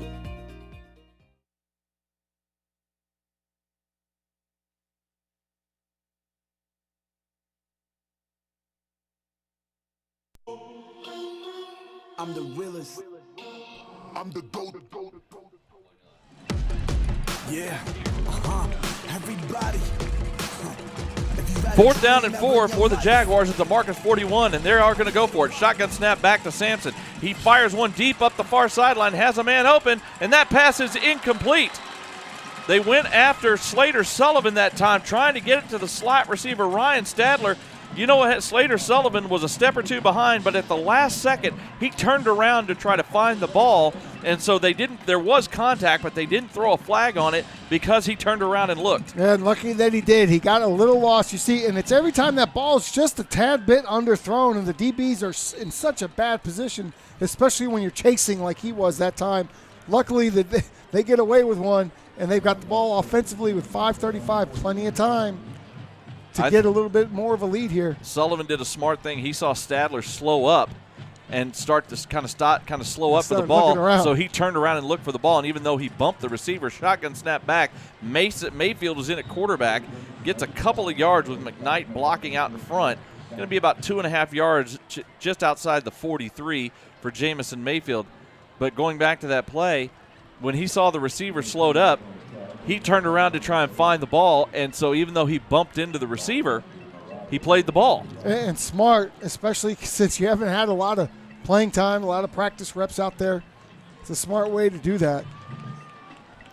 So second and a long 7 here. As now Torgerson is back in the shotgun. And it's a handoff to McKnight. He has room. Ooh, almost breaks one big time. Gets wrapped up around the ankles by number 15, Corbin Wood, the safety. Prevented a big gain, but it's still a gain of 5 just outside the 48. It's going to be third and a short 3 for the Marauders. Look at the great block, and you saw it right there at the end. It's a little trap, but you see 44 Huffman with a great block to seal that edge and get that hole for McKnight to get upfield, and you're right, an ankle away from a much bigger play. Marcus really needs to get something going here. 4:20 to go in the first half. Torgerson under center. Handoff to McKnight. And he is going to get the first down, plows his way forward into Flower Mound territory to the 48. Going to get the first down by about a yard to move those sticks. And right now, wherever Huffman is, number 44, that's where they're running the ball, right behind him in this big offensive line, and a first down. You love to see it. Opportunity here for Marcus to put some more points on the board. Flower Mound will get the ball to start the second half as they chose to defer after winning the coin toss. Sure would like to see a play action like we talked about anytime. Yeah, during the break, we were talking about seeing if you, because this defense right now for Flower Mound is everybody's within 10 yards of the line of scrimmage right now is how they're playing this. Handoff to Francis on first down. He spins over right guard, gets a nice gain still on his feet, and finally gets brought down, but not before he gets about 5.5 just inside the 44. 4.5, we'll say. They're just playing straight power football. Old school, Michigan style, Big Ten. Run right through you, run right over you. Get what we can, 3-4 yards in a cloud of dust. Everyone getting involved. Look at the linemen coming late to try to clean players off. Love that. 2nd and 6 now for the Marauders. Francis offset to the right of Torgerson in the shotgun.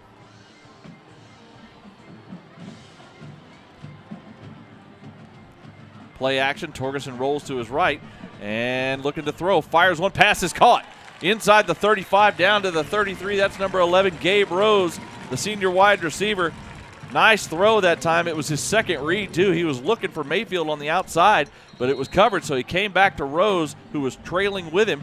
Nice throw down to the 32-yard line and a first down. Yeah, he did want to go outside first. Comes back to Rose coming across. I wanted him to go to Susko, who had beaten everyone deep, but I understand. Take what the defense is giving you and what you feel comfortable with. Rolled away from it is where the play took him. So still a solid gain. That's a 12-yard pass to Gabe Rose. 1st and 10 for the Marauders as we're down to 2:20 to go here in the half. Well, they finally play action. That could loosen up this defense a bit.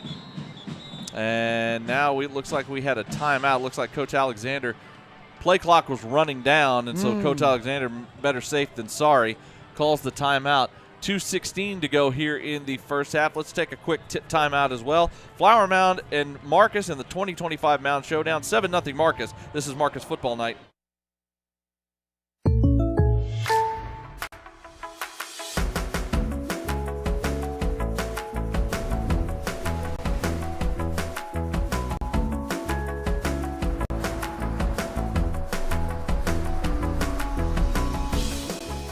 The State Farm Personal Price Plan helps you create an affordable price just for you. Contact Mike Bean for your personal price plan today.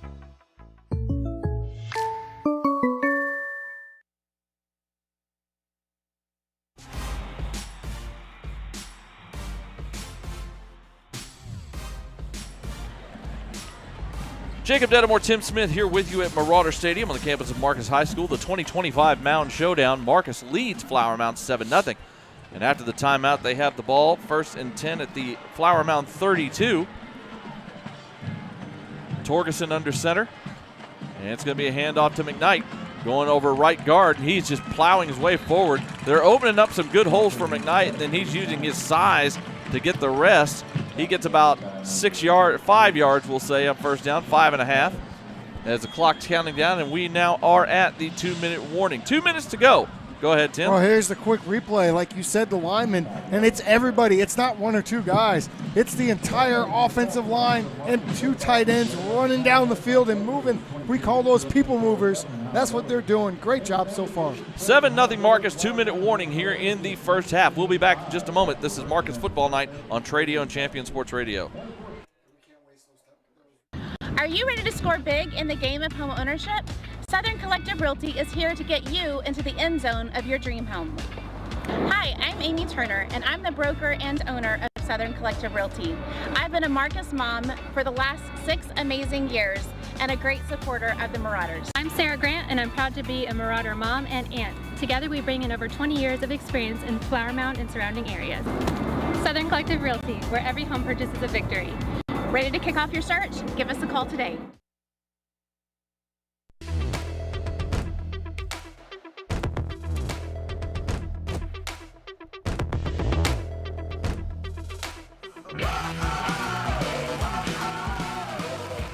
Back here at Marauder Stadium, coming out of the 2-minute warning, it is the Marauders with the ball, 2nd and 5 at the Flower Mound 27-yard line. Jacob Dedamore, Tim Smith here with you. Marcus leads Flower Mound 7-0.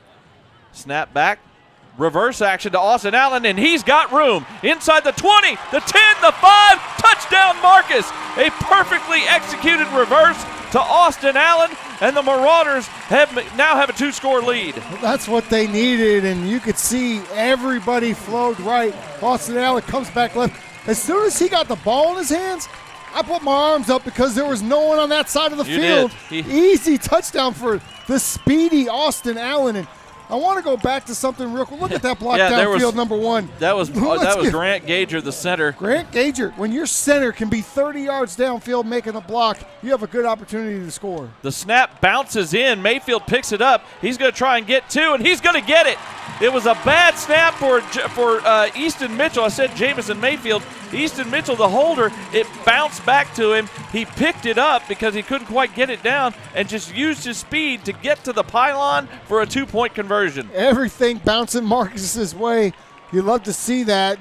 I love to see Easton Mitchell be able to pick that ball up and get to the corner. I want to go back to the timeout because something had been mentioned by Coach Alexander during the week was Colton Nussmeier, even though injured, mentally there all week, helping his teammates, helping Jake as much as possible. During the timeouts offensively, he is in the middle of those huddles. He's got his arm around Jake Torgerson, and he's trying to do anything he can to help everybody out. Even he's been a part of Mayfield and him playing quarterback. I love the fact that mentally Nussmeier's still in the game and being a part of what they're doing offensively. 27 yards on the touchdown run by Austin Allen. And then on the bad snap on the extra point, Easton Mitchell heads up, is able to corral it, pick it up, and race to the pylon to get the 2-point conversion. And with 1:51 left here in the first half, the Marauders now lead 15-0. Now, of course, this is a big possession for Flower Mound because they can't double dip getting the ball back in the third quarter. So Marcus, big stop coming up for them. Santiago Diaz with a nice deep kick, and this one's going to go about 3 or 4 yards deep in the end zone for the touchback.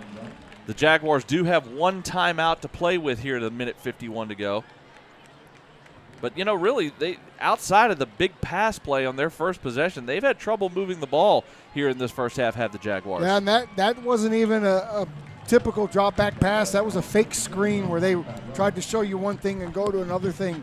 As far as just dropping back to throw the ball, they really haven't had any success there. And running the ball outside of 1 or 2 bigger plays really been stopped up. This Marcus defense has been up to the challenge.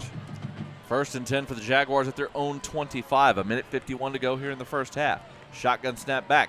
Toss sweep to the outside, to the right side of the left side, and the ball is out. No yardage, and Marcus is saying they have the fumble. They ran a toss sweep trying to get over left tackle, and Marcus has the ball. Easton Mitchell has it in his hands, and it is a fumble recovery for the Jaguars as they force a turnover. And I watched Easton Mitchell the whole time as he came running up from way back about 15 yards from the line of scrimmage, but it looks like the ball gets taken out by Hoskins possibly. Yeah, I think it was Liam Hoskins. I think he's the one that strips that ball out, but it's the hustle.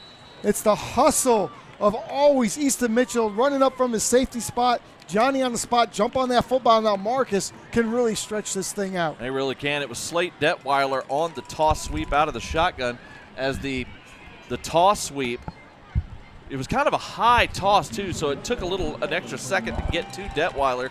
Snap back on first down. It is Mayfield at quarterback, taking it himself, coming around the near side inside the 20 and getting knocked out of bounds at the 18. Nice strong run by Mitchell with a lead blocker out in front, a gain of 7. And Flower Mound has gotten Mayfield. Somewhat wise to that direct snap thing, but that's the best that they've done here in the last couple series. And you can see McKnight, he's out there blocking. And, of course, who else? The man, the myth, Huffman, number 44, Gavin Huffman. Wherever he is, that's where Marcus is running the football. McKnight, didn't get a great block, but he got enough of a piece to allow Mayfield with his speed to get to that corner.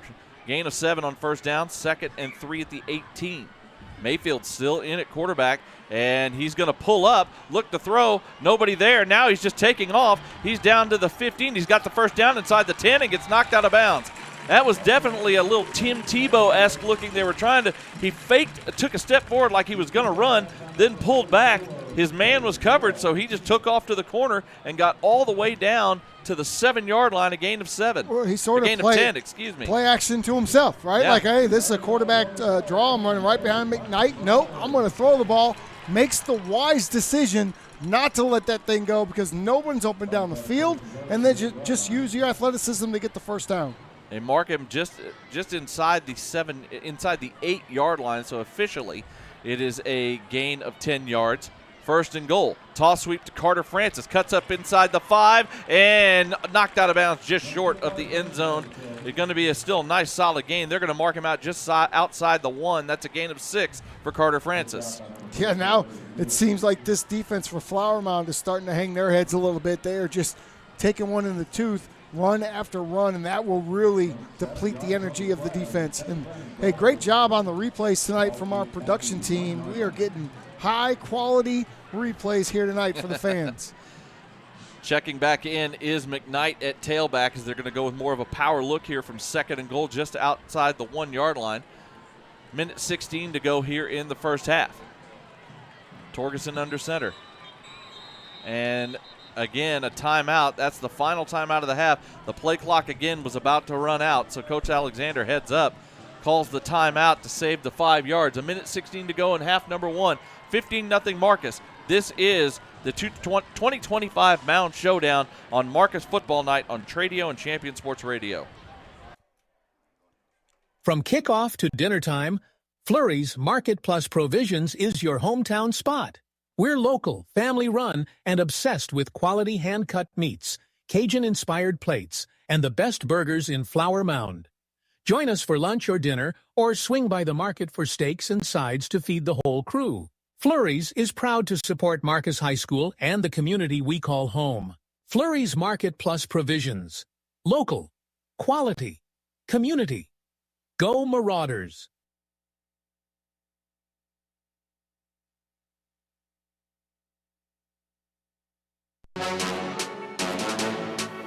Yeah.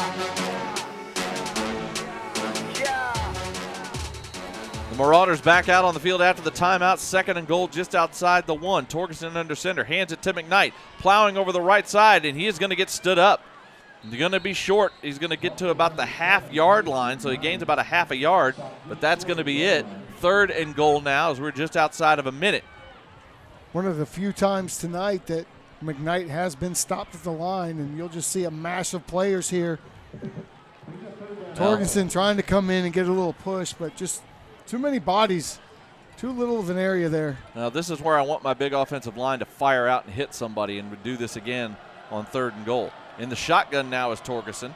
Receiver Huffman coming in motion, the tight end, and they are going to hand it to McKnight. He's going to lower his shoulder. Looked like he got into me, but no signal yet. From here, it looked like he got in easily. They did not. Then they finally signaled touchdown. I was like, man, it looked like he just went down and lowered his shoulder and almost dove into the end zone, but it sure looked like he got in. Don't know why it took him so long to signal it. And here it does come the replay. We'll see here. It's just a straight little handoff just off this left side. And right there you'll see he just dives underneath 2 Flower Mound defenders and squeaks into the end zone. Great job by Marcus to take advantage of the turnover. Extra point team is on. The kick is up, and this one is good. 26 seconds to go in the first half. The Marauders take advantage of the turnover and punch it in for 7. They now lead 22-0 here at the Mound Showdown. This is Marcus Football Night on Tradio and Champion Sports Radio.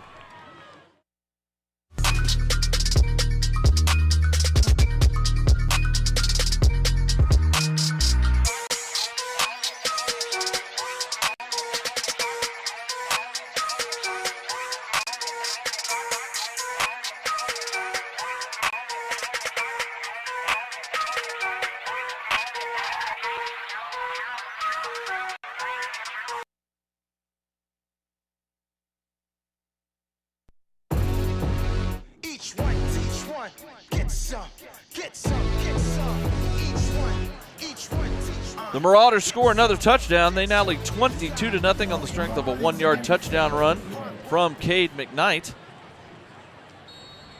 For McKnight, that is his 7th touchdown of the season on the ground. Santiago Diaz lining things up. Boots this one deep into the end zone. This one is well into the end zone for the touchback. By the way, just to give props, as we got a bunch of action again at the end of the kickoff down there. For Austin Allen, that reverse was his first touchdown run of the season. Same for Jamison Mayfield on his quarterback sneak off the zone read. Each of them with their first touchdowns on the ground this season. Of course, they each have receiving touchdowns as well. So only 26 seconds left to go here in the half. We'll see if Flower Mound tries to get one downfield. Again, they do have a timeout left, does Flower Mound, so they can take a shot. See what they do. 1st and 10 out of the shotgun. And they're going to hand it off up the middle. Nice run out to about the 30-yard line by Detweiler. And I think Coach Basil and the Jaguars are going to let this one go. Maybe if Detweiler had popped that run, maybe they'd have tried something else, but I think now they're going to let the clock run down to the end of the half. And that is what they're going to do. Sorry, Tim. Concur. No, I just agree with you. But you can mute me whenever I want to agree with you. That's fine. And that is what happens. The Marauders will go to the locker room here in the 2025 Mound Showdown with a big lead, thanks to a turnover in the last 2 minutes to allow them to get a second score in the final 2 minutes. And they go to the locker room leading the Flower Mound Jaguars by a score of 22-0.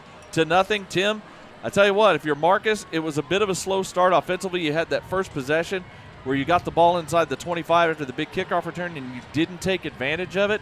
But slowly as the half progressed, what Marcus wanted to do tonight offensively has come to fruition, and they've been able to get that ground game established and really kind of use their size to kind of pound Flower Mound over the course of the half. Yeah, they've really, for the first time this year, they've been able to depend on that running game. They got it started, and they haven't come off of it yet.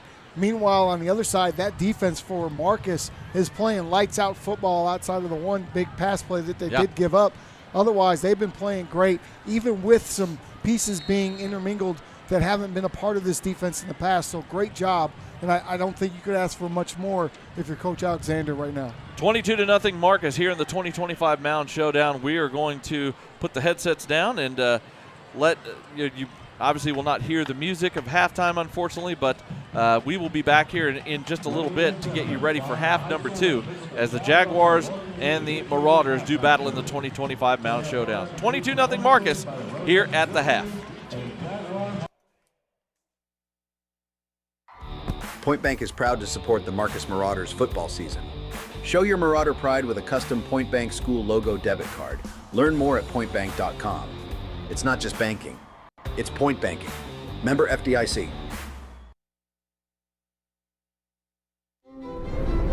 I've been practicing law for 30 years. I have said one phrase more than any other. Why didn't you call me sooner? There are ways to accomplish the same goals in litigation from a perspective of finding solutions to complex problems as opposed to winning. I firmly believe that if you think you need a lawyer, you need to come in and talk to one. We would be more than happy to guide you so that you don't have to guess. Sideline Spirit Co. is the fresh, reimagined way to do fan gear, born out of the heart of a Marauders mom. What started in the stands as ideas has grown into the official fan gear partner of Marcus football. From hoodies and hats to game day essentials supporting the red, black, and silver, Sideline Spirit Co. brings a crisp, new look to Friday Night Lights. Every purchase supports our Marauders. Pick up your gear at the next home game in the north corner of the stadium. Look for the merch trailer. Follow at the Sideline Spirits Co. on Instagram and Facebook for what's up and coming, and visit us online at thesidelinespiritco.com. Are you looking to team up and need custom merch? Reach out to Whitney at thesidelinespiritco.com. Good luck to Team 40. Let's go, Marcus.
Welcome back to Marauder Stadium here on the campus of Marcus High School, as both teams are coming out onto the field now for the start of half number 2 here in the 2025 Mound Showdown. Jacob Dedamore and Tim Smith here with you on Tradio and Champion Sports Radio. The Marcus Marauders lead Flower Mound, the Jaguars, by a score of 22-0 at the half, as the Marauders not only have played great defense, but also in the first half, while it may have taken them a little while to get it untracked, the run game for the Jaguars really took over in that second quarter here, Tim. Some of the numbers we're looking at. First half, again, these are unofficial numbers. 175 yards of total offense for Marcus, 76 for Flower Mound. 151 of that for Marcus was on the ground, as they have done what they wanted to do tonight with ball control. Cade McKnight leading the way, 13 carries for 56 yards and a touchdown. Jamison Mayfield, who has contributed lining up occasionally at quarterback, 5 carries for 44 yards and a score. Austin Allen, 2 carries for 27 yards. He had that 27-yard reverse for a touchdown. Carter Francis, 7 carries for 24 yards. The ground game has really controlled things, and on the defensive side, Flower Mound just can't get anything going. At all. Nothing going at all. This Marcus defense has been really impressive, and everyone's flying around the ball. They've gotten the turnover, which enabled them to get up to 22 points right before the end of the half. Great way for them to finish that first half and give them momentum, because they come out on defense here to start the second half. Yeah, Flower Mound, the Jaguars will get the ball to start quarter number 3 as Santiago Diaz lines things up and boots this one high, but returnable, as it will be caught at the 7-yard line. Coming up the middle, out past the 15, and that's going to be it, out to the 17. That's number 7, Ryan Stadler, and only about a 10-yard return, and the Jaguars will start at their own 17. Yeah, taken down very, very hard by number 31. That's Yoshida, the DB junior, who comes in like a bullet and is able to get the runner down right away. No return there. You're caught inside your own 20, and for an offense that's been struggling, this is not how you want to start the third quarter. Yeah, it's good to see Bradley Izioki back on the field at cornerback after having guys fall on his legs towards the end of that first half. Shotgun snap back, handoff up the middle to start things off. Out to about the 20. They had Stadler lined up in the backfield that time as opposed to Detweiler, and he gets out for a gain of 4 to the 21-yard line. Well, they haven't really been effective getting him the ball in the air, and so if you can't get your best player the ball that way, just hand him the ball, give him the ball that way. You got to get the ball into the hands of your playmakers. 2nd and 6 at the 21-yard line. Snap back this time. Sampson throws. He's going to fire one deep up the far side. Has a man open, and that pass is caught. This time it is caught. He has tried a couple of times tonight to get the ball to the junior receiver, Mike Miles, and they weren't able to connect, and this time they do. Out to into Marauder territory at the 42-yard line. Slater Sullivan on the coverage, really not in terrible position, just really good position by the receiver, body position to bring in the ball. Handoff on first down to Stadler, and he is still on his feet. It looked like he was down, and now he's into the open field, and he's going to take it to the house. He was spun down, but somehow I think landed on the body of a Marcus tackler, did not hit the ground, got up, everybody else stopped, and he takes it 42 yards to the house. Well, you had 3 Marcus defenders. You'll see all 3 of them here. It starts with Will Harrison, then 2 more come in. He just kind of spins off all 3 of them. Well, sort of. As he's running to the end zone, the three Marcus defenders are helping each other up at around the 30. Just great play. We saw that replay. I think his knee may have hit the ground and it got missed. The extra point is up and good, and the Jaguars come out and they score on a 3-play drive as they hit 2 big chunk plays. You had the 30-yard pass play to number 84, Mike Miles, as we have a Marauder down on the field on the extra point. And can't quite see the number of who is down, but one of the Marauders is down on his stomach around the 10-yard line where the ball was kicked.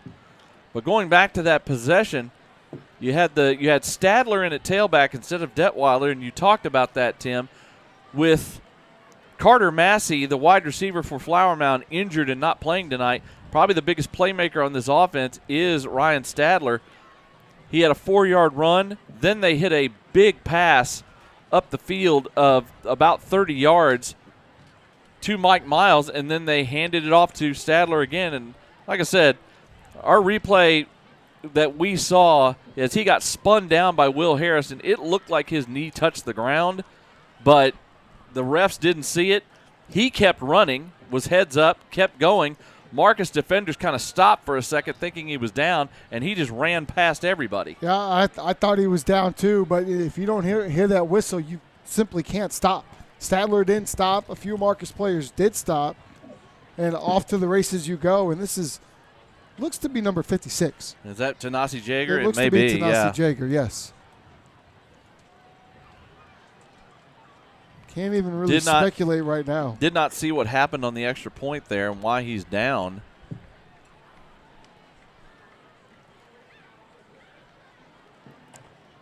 Well, while they attend to Tanasi Jacob, let's go ahead and take a break here. 11:04 to go here in the third quarter. Take a timeout for the injured players. 22-7 Marcus. This is Marcus Football Night on Tradio and Champion Sports Radio.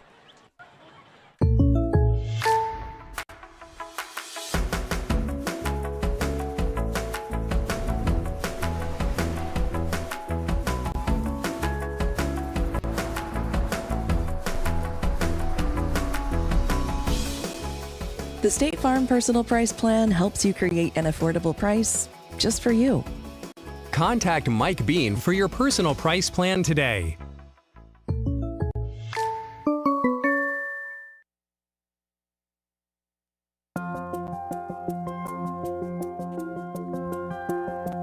Tonight's game is brought to you by Orthopedic Associates, proud sponsors of Marcus High School football. Whether it's a game-winning touchdown or a fierce tackle, we're here to keep our athletes strong and in the game. From sports injuries to joint pain, our team of top orthopedic specialists is dedicated to providing the best care to keep you moving. Visit us at Orthopedic Associates, where your health is our victory.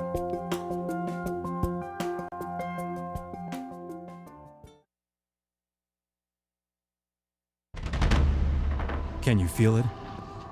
The paradigm shift. The rising intensity as the engines idle. Let the race begin. Fire up your appetite.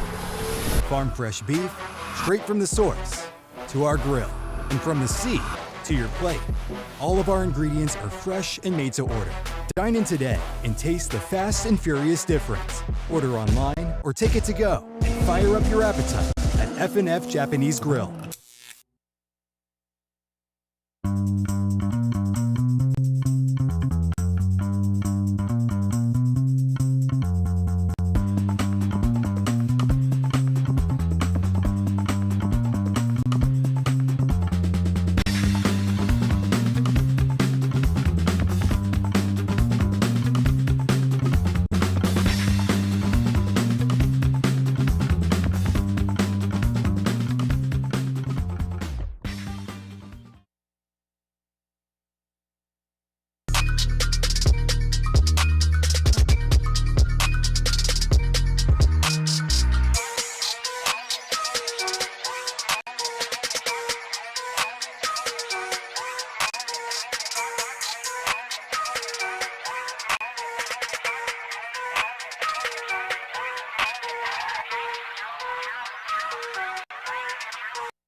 So then I told him I'd like to see what he had to offer. I told him it wasn't really about the money.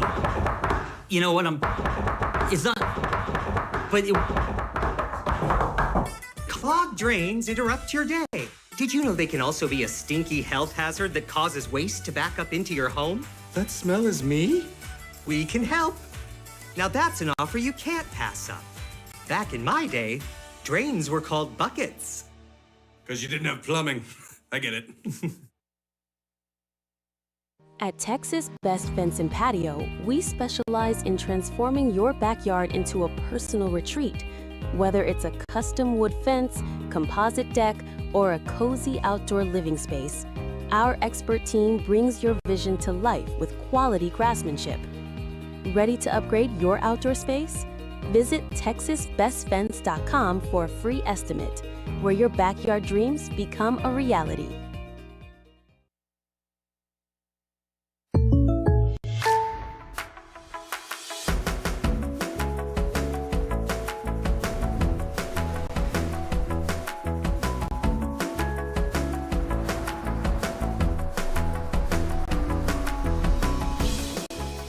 The State Farm Personal Price Plan helps you create an affordable price just for you. Contact Mike Bean for your personal price plan today.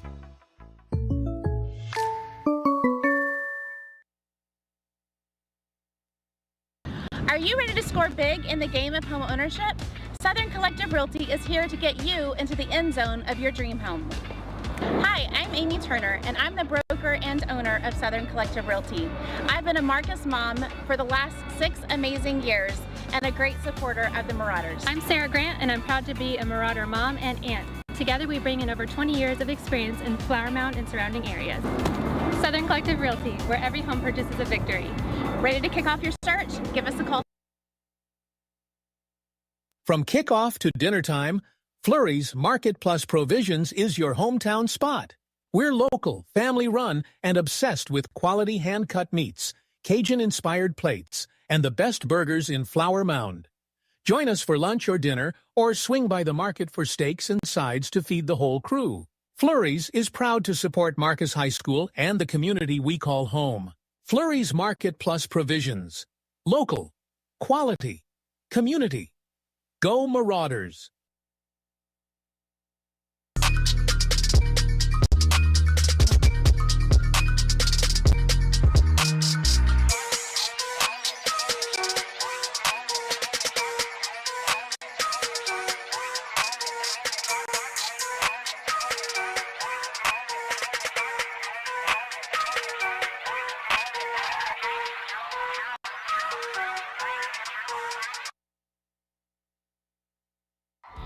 Point Bank is proud to support the Marcus Marauders football season.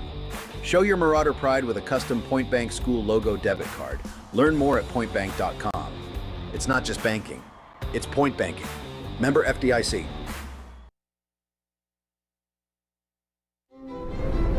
I've been practicing law for 30 years. I have said one phrase more than any other.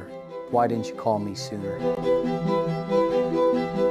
There are ways to accomplish the same goals in litigation from a perspective of finding solutions to complex problems as opposed to winning. I firmly believe that if you think you need a lawyer, you need to come in and talk to one. We would be more than happy to guide you so that you don't have.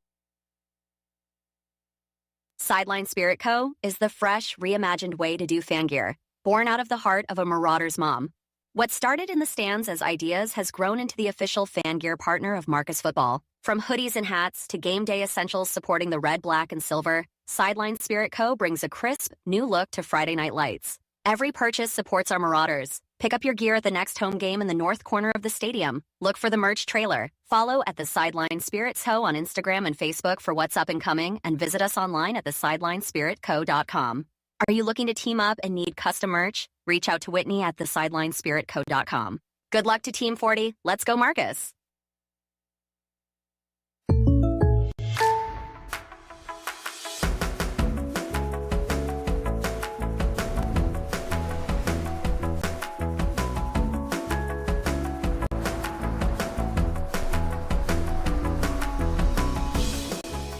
The State Farm Personal Price Plan helps you create an affordable price just for you. Contact Mike Bean for your personal price plan today.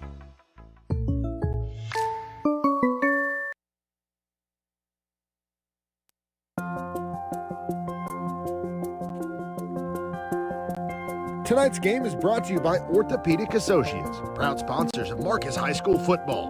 Whether it's a game-winning touchdown or a fierce tackle, we're here to keep our athletes strong and in the game. From sports injuries to joint pain, our team of top orthopedic specialists is dedicated to providing the best care to keep you moving. Visit us at Orthopedic Associates, where your health is our victory.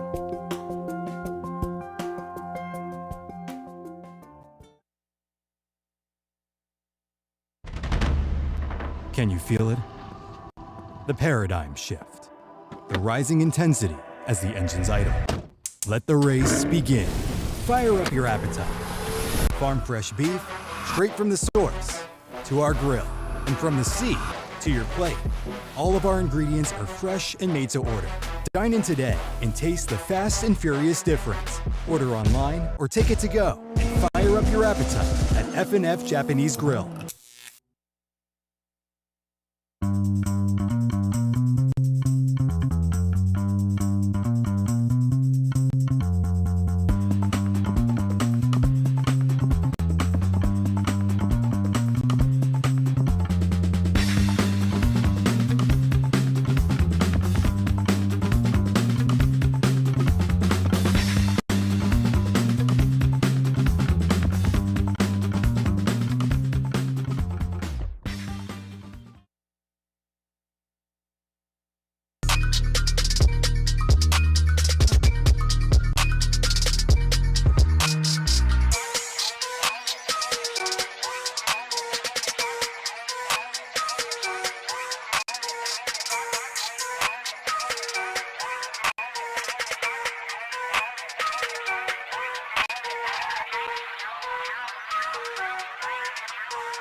Back here at Marauder Stadium, and it was the senior defensive tackle, Tanasi Jager, who was down on the field, and it did take the trainers and the paramedics here at the stadium a little while, but they brought out the backboard and the stretcher, and they got the young man up and off the field and are going to take him to get checked out.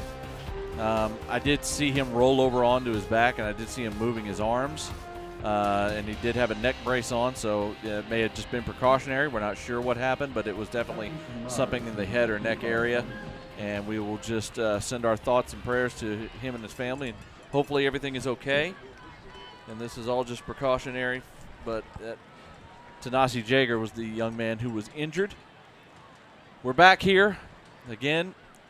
22-7 is now the score here in the Mound Showdown.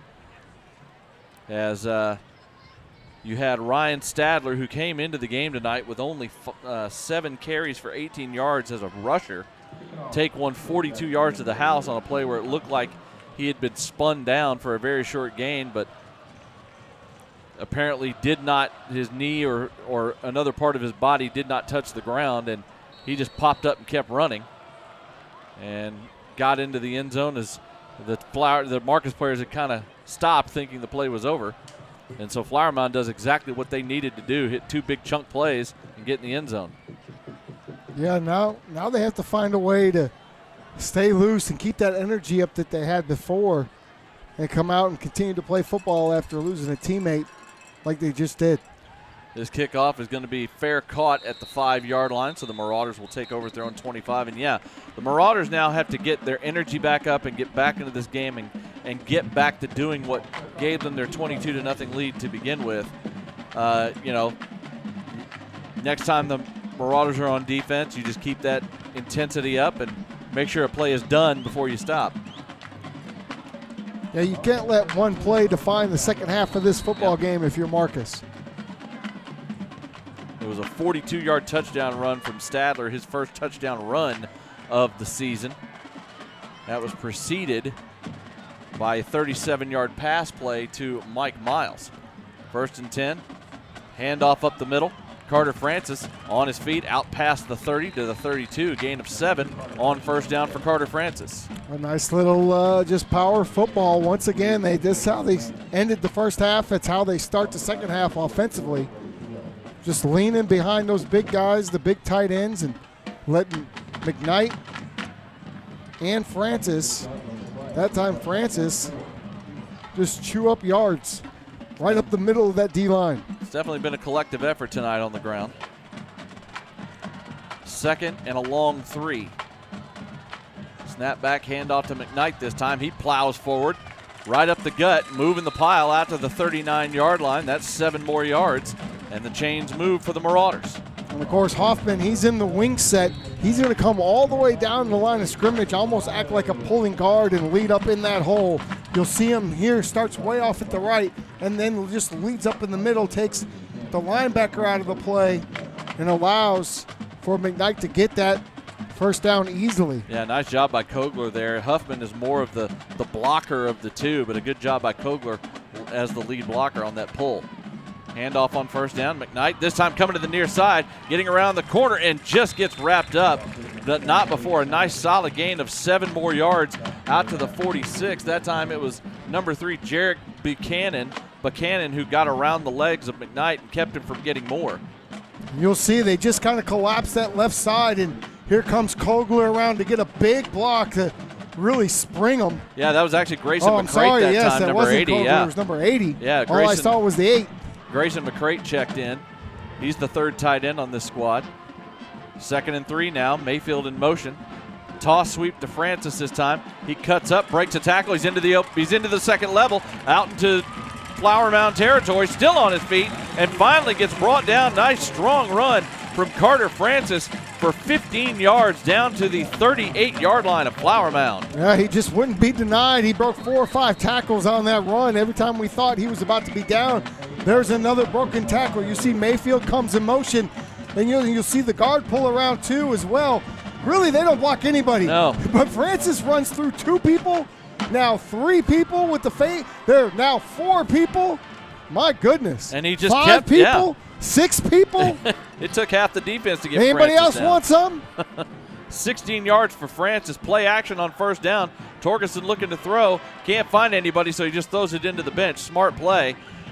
The play action that time, he looked downfield, didn't see anything, rolled to his right, and just got rid of it to save the down. Just a little half-field read, and sometimes less is more. You're not upset if you throw the ball away instead of taking the sack or throwing the ball into a dangerous situation.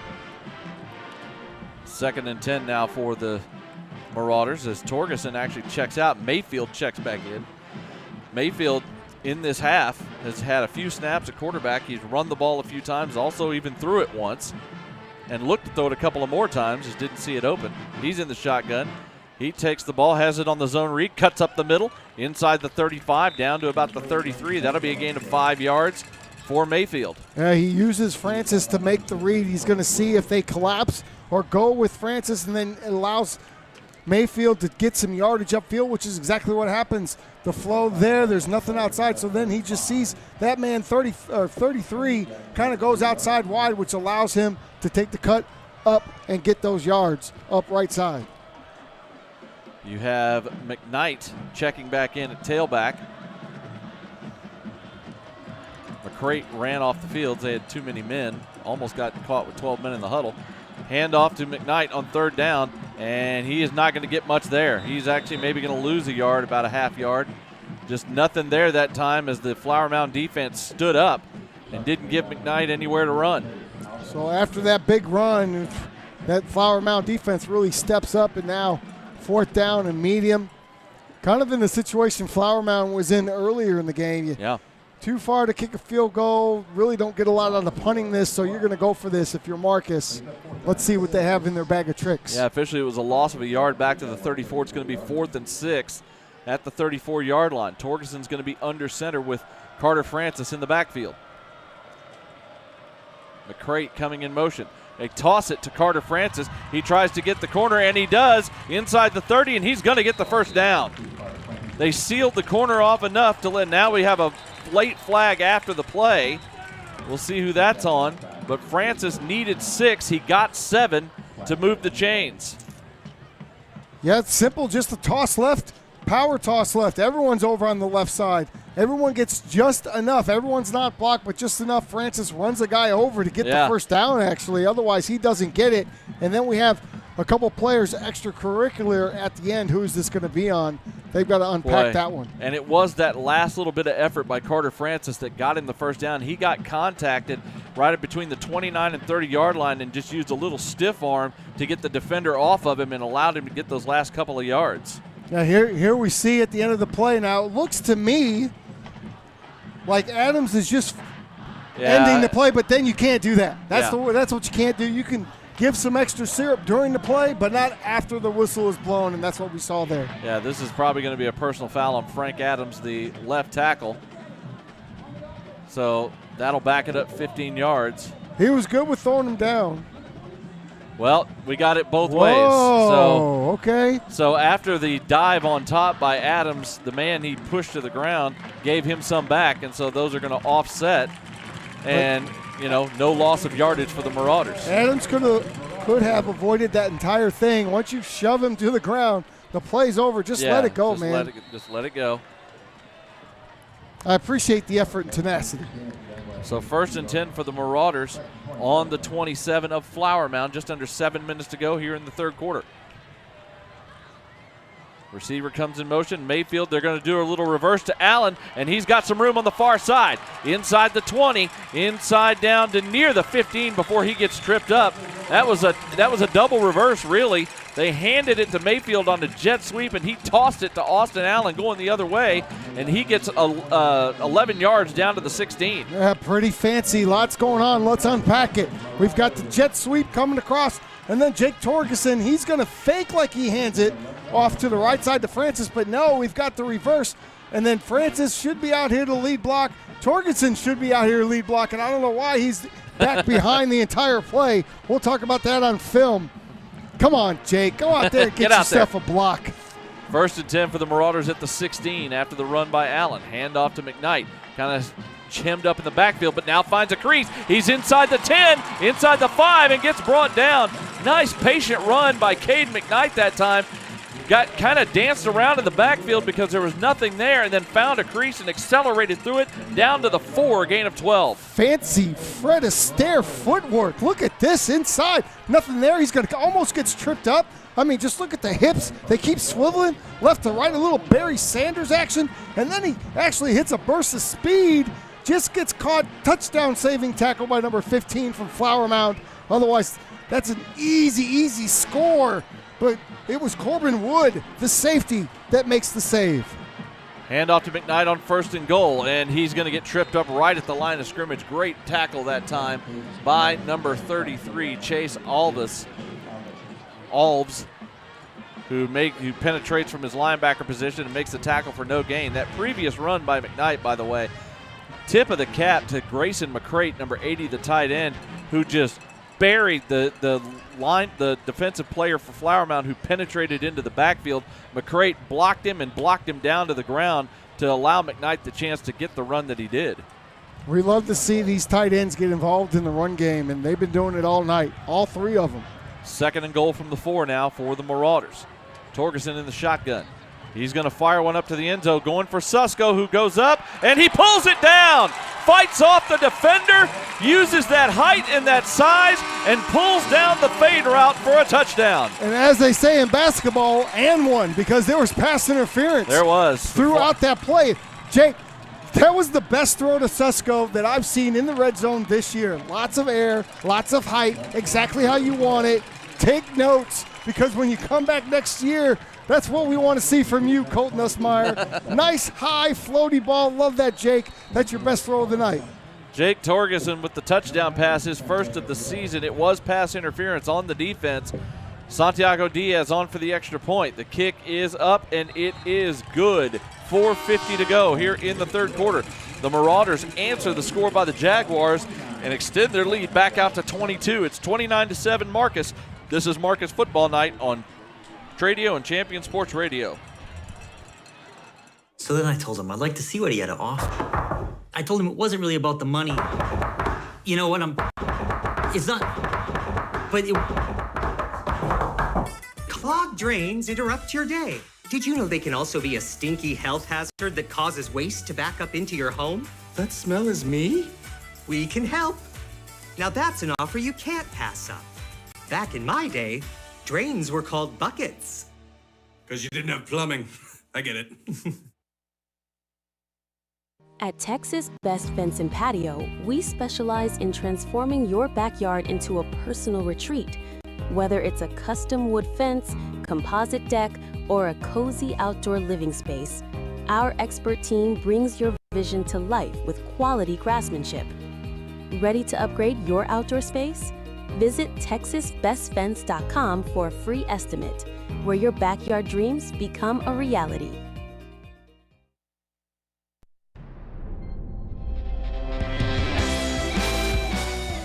Back here at Marcus Marauders Stadium, the kickoff is away from Diaz. It's going to land about 5-6 yards deep in the end zone, and it will be a touchback. We have a little bit of rain hitting here at Marauder Stadium, just a little shower, nothing major to be concerned about. It's going to pass here pretty quick.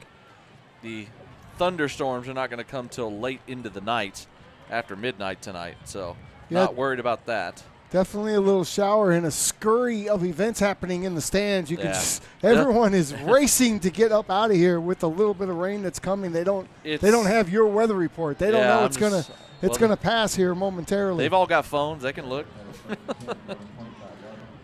Just a little momentary shower, a little wetness. 1st and 10 for the Jaguars at their own 25. Shotgun snap back. Sampson driving back to throw. He's going to fire one deep up the near side down the middle, and that pass is going to be incomplete, but the flags come in. Slater Sullivan again got caught in a trail position, and this time was not able to pull up and ran into Ryan Stadler at the Flower Mound, or at the Marcus 40. Yeah, Stadler was standing there at the 40 trying to fair catch the pass from his quarterback because the ball was just hanging in the air, but again, he was behind all the defenders. They were all playing chase and ran right into him. Easy call for the referee. Well, hate to see it, but the second and third. Oh, wait a minute. It's at the 40. It's a 15-yard penalty. Okay.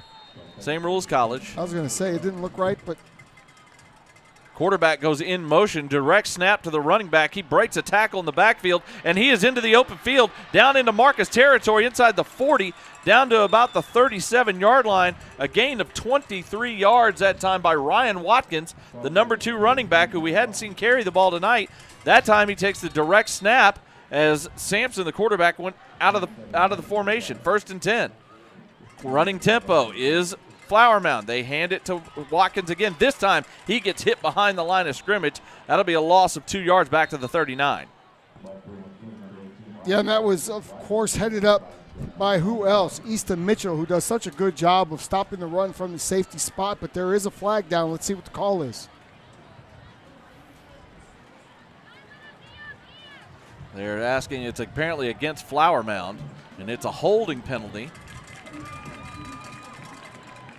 And it looks like the Marauders are going to go ahead and take the penalty. It would have been 2nd and 12, but they're going to go ahead and back them up, make it 1st and 20. It's a tough call right there. That's one you could kind of flip a coin on and go either way with. You could, but with an offense that hasn't shown the ability to throw the ball downfield very much, I don't mind them backing them up a little bit more.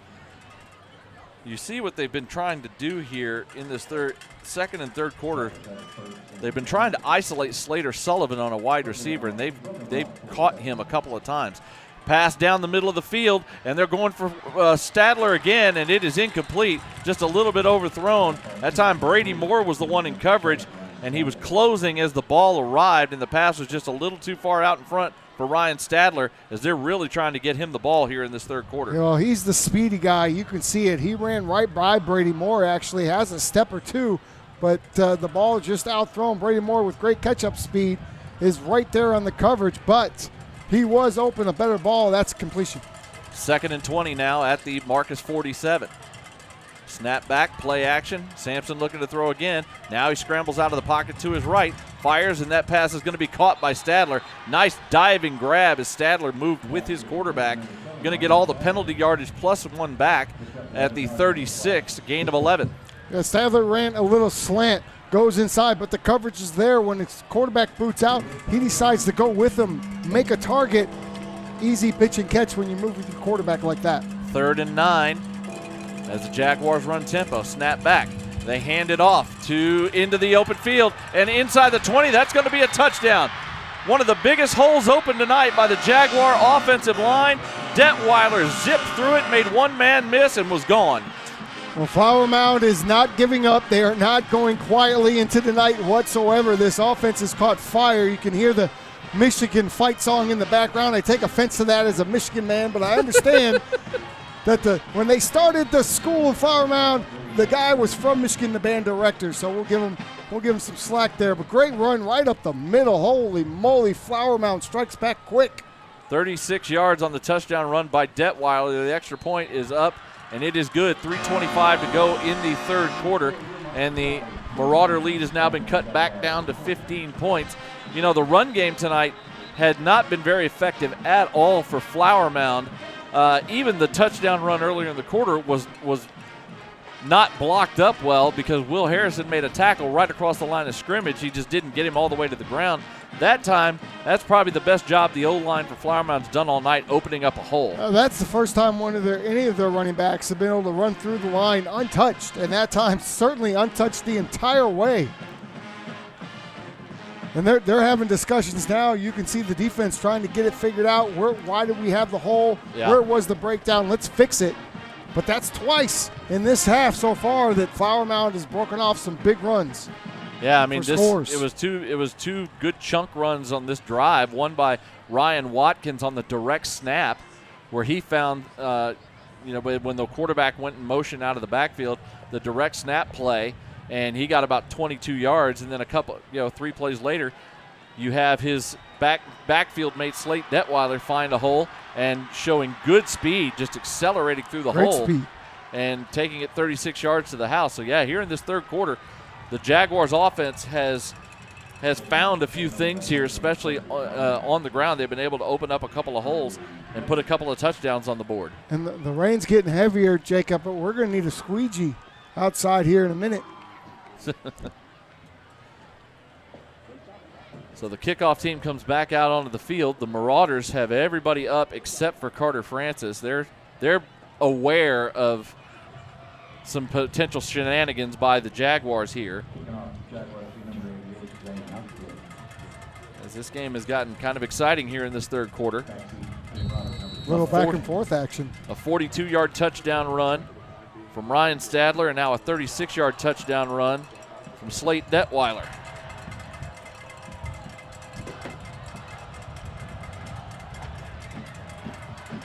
Now everybody spreads out, and Marcus drops back. And it's a good kickoff, caught at the 5 by Carter Francis. Did he make a fair catch signal? I don't know if he did. Well, he just fell down, it looked like. It looked like his feet just came out from under him. The coaches are saying he made a fair catch signal for Marcus. He's trying to say he did as well. I wonder if we could queue up a replay of that so we could see if he did call for fair catch. Literally everybody on the Marcus sideline, including Carter Francis and Austin Allen, are saying he made a fair catch. No, he's signal. saying he did it from his chest. Coach Alexander's telling him, hey, you need to lift your hand above your head. And they're looks like they're going to take their medicine on this one, maybe, but they are having discussion. The referees are talking about, I mean, you're talking about the difference between having the ball at the 5 and the 25, which is huge. And they're going to put the ball at the 5-yard line. They're not going to give him credit for the fair catch signal. Yeah, I mean, you've got to be demonstrative about that fair catch to make sure the officials see it. You know, the Marcus sideline is understandably upset, but, you know, if it's you can't go sideways one little quick sideways wave, you know, you're in danger of not getting credit for that. They typically want to see the hand come above the head and make it a clear indication that you are fair catching the ball. So the Marauders have to start at their own 5, 1st and 10 here. And it's a handoff to Francis, and he gets stood up right at the line of scrimmage. And going to be no gain on first down, as the Flower Mound defense has now really got a lot of energy in it. Well, not an ideal place to be if you're Marcus to start this drive at the 5-yard line. With a little back and forth third quarter, you'd like to be able to punch back in this heavyweight fight. Hard to do when you get stuck down inside the shadow of your own end zone. 2nd and 10 now for the Marauders.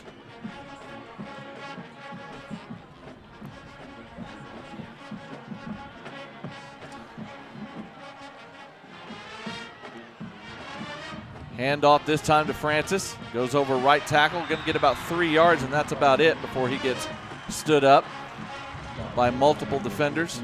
There's number 8, Jack Stank, and number 14, Christian Herniak, on the tackle. 3rd and 7 now for the Marauders. Just trying to power over that right side. They've had a good deal of success with their power run game tonight, but here on this drive, the first 2 plays, Flower Mound having none of it. This time they spread out on 3rd and 7, 3 wide receiver formation. Allen comes in motion. And they went ahead and handed off, and there's room for Carter Francis. He's out past the 20. They spread him out and still run the draw, and Francis accelerates right over left tackle and gets all the way out to the 23-yard line, a gain of 15 yards and a first down. That's what they needed. It's Francis just darting through the line of scrimmage. He's the lightning in the Thunder Lightning matchup that Marcus brings to the table, and he hit that hole so quick. And when you hit the hole that quick, it's hard to stop you at the line of scrimmage. And now Marcus getting a little moving out of the shadow of their own end zone. Whole playbook is now opened up. Look at the rain, Jacob. You said it was just going to be a little sprinkle. I said it's a small shower. It's going to move on. It'll be fine.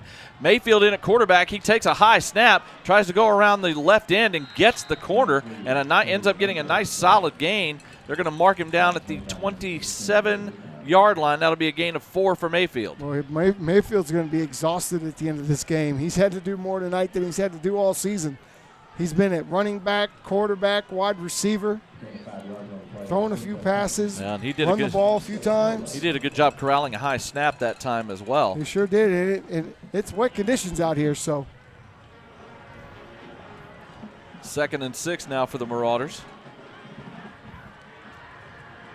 Snap back to Torgerson. Hand off to McKnight. He plows forward. Going to get a couple before he gets brought down at the 29-yard line. And you could see Flower Mound. Look, everybody is up at that line of scrimmage. Even at the end of the play, there's no safeties or DBs lingering back, 10, 15 yards away. Everyone is intently up trying to stop the run game, and we have injury for Flower Mound. Yeah, one of the Jaguar defenders, I believe that's number 3, Jarek Buchanan, the cornerback, is down on the field. He crashed down trying to help in on that tackle, and he's down on the play. And this is only 31 seconds left here in the third quarter. And we'll go ahead and take an injury timeout with him. 29-14 Marcus. This is Marcus Football Night on Tradio and Champion Sports Radio.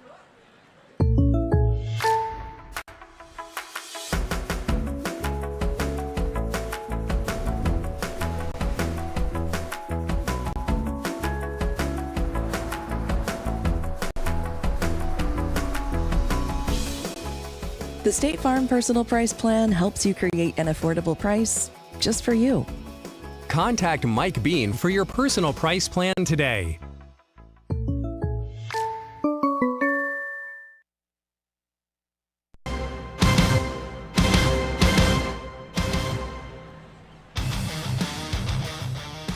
Trainers are still attending to the Flower Mound Jaguar player down on the turf. I am pretty positive that it is number 3, Jarek Buchanan, the cornerback, who is down on the field right now as trainers attend to him. Real quick, the entire district of 5-6A moved their games up to today to get ahead of the thunderstorms that are forecasted for tomorrow. And there are some interesting scores that Marcus fans will want to take note of. One of them happening right now up in Denton, as the Braswell Bengals in the fourth quarter are up on Coppell by a score of 20-18. It was a 14-3 lead for Braswell, and it's been closed down to 2 by Coppell. But that one is very much of interest because Coppell tonight, after upsetting Louisville last week, came into tonight with a 3-1 district record. And a loss by Coppell, especially from the Marcus standpoint, would be very helpful in them trying to get back into this playoff race with 2 weeks left in the season, including the season finale back here at Marauder Stadium to take on Coppell.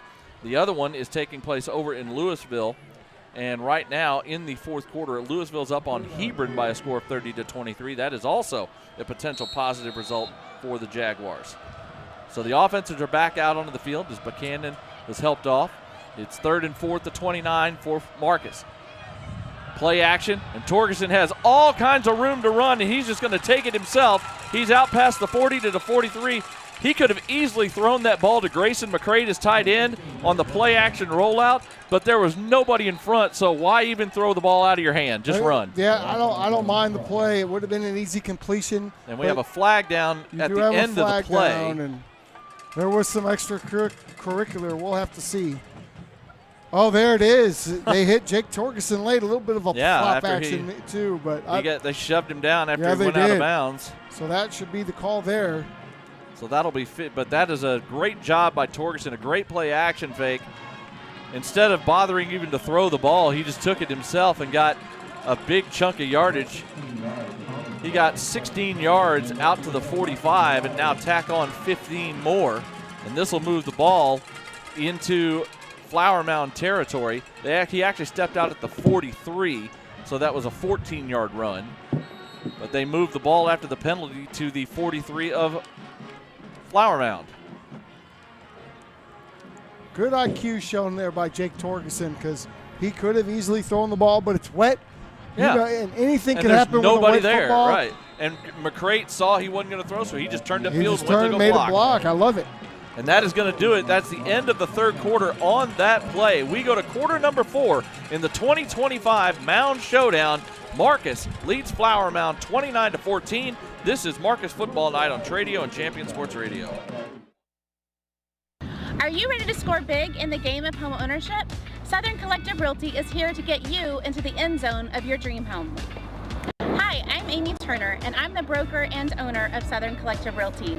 I've been a Marcus mom for the last 6 amazing years and a great supporter of the Marauders. I'm Sarah Grant, and I'm proud to be a Marauder mom and aunt. Together we bring in over 20 years of experience in Flower Mound and surrounding areas. Southern Collective Realty, where every home purchase is a victory. Ready to kick off your search? Give us a call.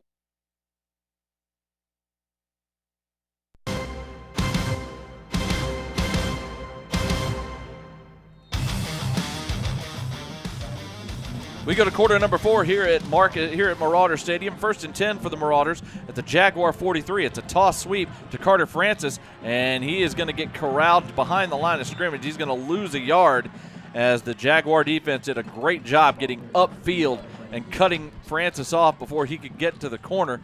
As coming in to make the stop that time, leading the attack, was number 44, Brady McGill. And at this point, Flower Mound's defense just trying to survive and get off the field to give their offense another opportunity.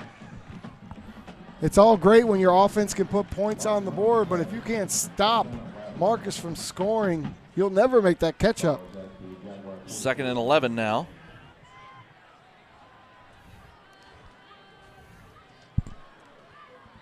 Under center is Torgerson. And there's going to be a backwards throw to Mayfield. He's looking to throw himself. They can't find anybody, so now he's weaving his way upfield, and he's going to get some yardage inside the 40 down to the 39, and that is a great job by Mayfield making something out of nothing. It was a backwards pass to Mayfield, who was looking to throw, but nothing was open, so he got what he could and ends up getting 5 yards. Yeah, Bear Kogler was the one running downfield, and actually, if he had just another half a second, he would have been able to unleash that ball to a wide-open Bear Kogler in the back behind all the defense. But 14, Christian Haranek, the safety junior for Flower Mound, is able to make the read and come up and force Mayfield to tuck that ball and take off running. He did have Kogler, though. Yep, heads-up play by Mayfield, though, to make sure he didn't take a loss. 3rd and 6 now at the 39 for the Marauders. Snap back, play action. Rolling to his right is Torgerson, looking to throw, steps inside a man. Now he's just going to take off, get what he can, and he's going to get some yards. It's not going to be a first down, but it is going to be 4th and short, as again, he was looking to throw, couldn't find anybody, made a man miss, and got 5 yards down to the 34. 4th and 1. We'll see here. He's going to roll out to his right. He's looking. He doesn't see anybody. Whoop! Whoa, my goodness, breaking ankles, putting 11 on skates. Now he's going to get down past the 40 and get an easy 4th and short, and they're going to go for this. I don't blame him. Preston Neal was the man that got juked and around the line of scrimmage, and yeah, the 5-yard run from Torgerson makes this something you can go for. 4th and a yard at the 34. Under center is Torgerson. It's Francis in the backfield. Hand off to Francis, and he's going to get stood up. No chance that time as the Flower Mound defense stepped up in a big way. Number 33, Chase Alvis, filled the hole and just stoned McKnight for a loss of a yard. Loss of 2 yards, actually. Anybody from Flower Mound has been stopping the run, it's been Chase. I'm not going to try to say his last name because I'm gonna mess that thing up. But you can see it. They're just going to go power formation, run right behind their tight ends.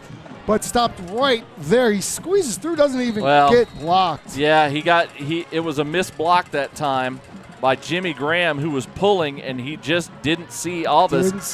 That should have been the man he blocked. 1st and 10 for Flower Mound at the 36 after the 4th down stop. Sampson drops back, fires a pass deep down the middle of the field, and it's incomplete. He was trying to get the ball to Ryan Stadler, but Easton Mitchell was running with him step for step, and that pass was just too far out in front for anybody to get to. Yeah, they keep trying to go to that well. They keep trying to hit that deep pass to Stadler, but Stadler's being covered. He's got speed, I'll tell you, because he was about a good yard away, but the catch-up speed as well. Interesting decision, by the way. Easton Mitchell. Going back to that 4th down run, that they didn't have McKnight in the game on that 4th and short, and I'm wondering if he's dealing with a little bit of something right now. Play action on 2nd and 10. Again, another deep shot down the middle of the field, and this one is incomplete. Through the hands of the receiver, Dylan Amoye. He got behind the defense, had a step, and it went right through his hands. I mean, right through his hands. He tried to catch that thing like a loaf of bread, and it came out behind him. It was so bizarre the way it did come out of his arms. Beautiful throw, by the way. Yeah, Barron Sampson Sampson puts it right in the bucket. Oh, he just can't hold on to it. You wonder if it's a drier night, if this rain hadn't hit, if he pulls that one in. But as it stands, it's going to be 3rd and long. 3rd and 10 now for the Jaguars. In the shotgun is Barron Sampson. Running back goes in motion, and then a timeout is called as the play clock was about to run out. So Coach Brian Basil, calls his first timeout of the half, as it is going to be a 3rd and long conversion that they need to get here. Okay, I was saying a minute ago, that 4th and 1 by Flower Mound as we keep it here. All the short yardage runs tonight, they've had McKnight into the game by Marcus. It has been Cade McKnight in the game.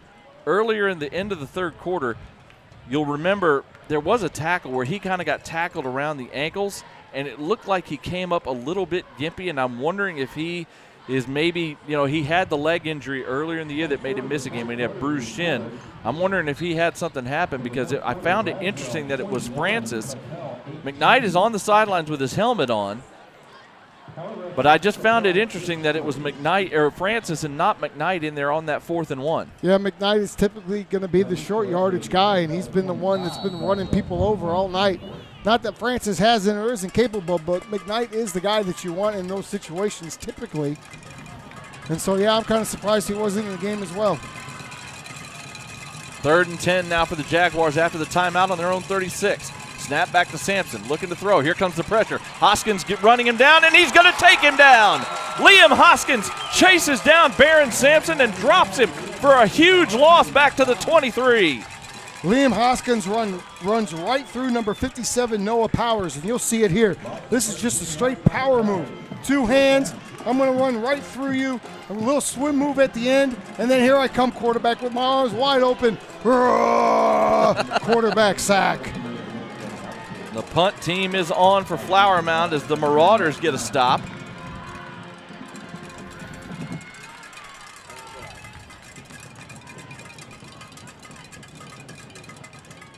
Line drive punt. High hop picked up by Allen at the 30.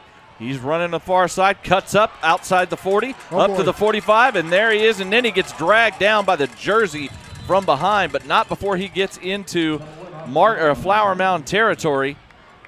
And see where they mark him out. They're going to mark him out at the 47-yard line. That'll be a 23-yard return for Austin Allen. Well, what a great punt return. And here over the last couple of weeks, those balls haven't been bouncing right to them. They've been taking funny hops. This time, bounces right to Allen. There he is, taken down by the back of the jersey. Not a horse collar, because you didn't get inside the shoulder pad there. Right. So great tackle to keep that return from maybe being even bigger. But this Marauder offense really set up now to put a nail in this thing. Marauders take over at the Jaguar 47-yard line after the great return by Allen.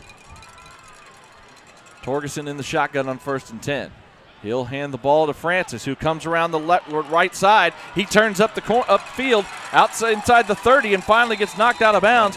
Great job, and now we've got a late flag coming out towards the end of the play as something happened downfield, and I'm wondering if Jamison Mayfield's going to get called for a blindside block. It was something with Mayfield. Great block by Susko, by the way. Speaking of blocks, you'll see great no block, I should say, because he looks like he's going to hit his man. Doesn't hit his man, but makes him hesitate. But this thing's going to come back, I would assume. Carter Francis, that was a great run.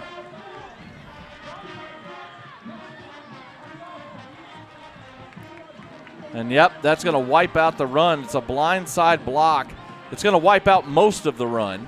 It was going to be about a 15-yard run down to about the 33-yard line, but the downfield blindside block penalty brings it back to the 43-yard line, where it'll be 1st and 10 from there. It can be hard as a receiver sometimes. You want to get downfield and you want to lay a lick on somebody, and they're not paying attention to you, and you know that you can really give them a lick. Well, now the refs want to do it, but the referees are confused because I think the chain crew moved thinking it was 1st and 10, but it isn't. Because that penalty happened during the play, it was downfield, so you mark it from the spot, but it's going to end up being only a 4-yard gain. It's going to be 1st and 6 for the Marauders at the 43 after the penalty mark-off. And the officials are talking about the officials, and I think that's correct, because this was a way downfield penalty. Yeah, I mean, that penalty was at about the 25-yard line or so.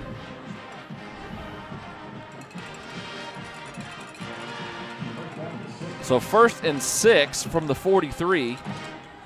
Snap back to Torgerson. Handoff. McKnight is in the game, and he's got room. Inside the 30. Rumbling inside the 20. Down to the 10. Down to the 5. And he's finally brought down. Running over right tackle that time. It got sealed off, and Cade McKnight had nobody in front of him. Finally got ran down at the 3-yard line. A run of 40 yards for big Cade McKnight. Yeah, and that's a great job by number 75, Rhett Harmon. We've talked about him all year. He's the one that creates that seal. Susko's got his man 26 all the way downfield. He's blocking, and that's a great job by wide receiver.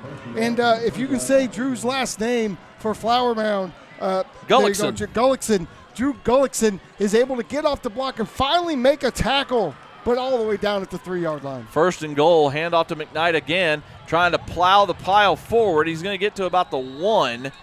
Now they're going to say the 2, so it's only a gain of a yard, and it'll be 2nd and goal, 8:40 to go here in the ball game.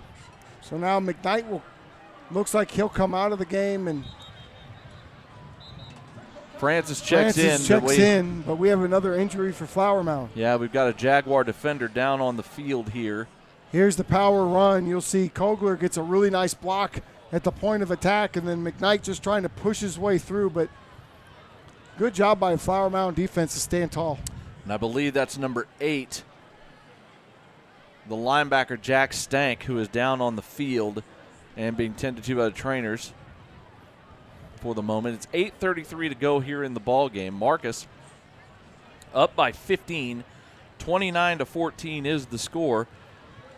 Marcus, if they can get a touchdown here, I mean, game's not over, but a touchdown here makes it a massive uphill climb for Flower Mound. A massive uphill climb, especially the way this passing game has not been effective tonight for Flower Mound. You would expect that a touchdown here would just be insurmountable. It looks like there may be a cramp of some kind. It looks like they're trying to stretch out the hamstring of Jack Stank.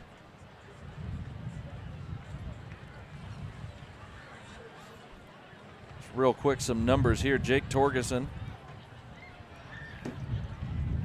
only 5 of 8 passing for 28 yards, but does have the touchdown. The run game has been very effective tonight, obviously, for the Marauders.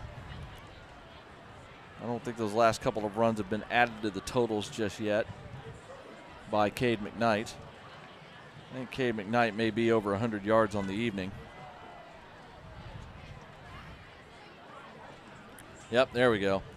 This is unofficial, of course, but right now we have Cade McKnight at 21 carries for 124 yards and a touchdown. Carter Francis for the evening at 15 carries for 69 yards.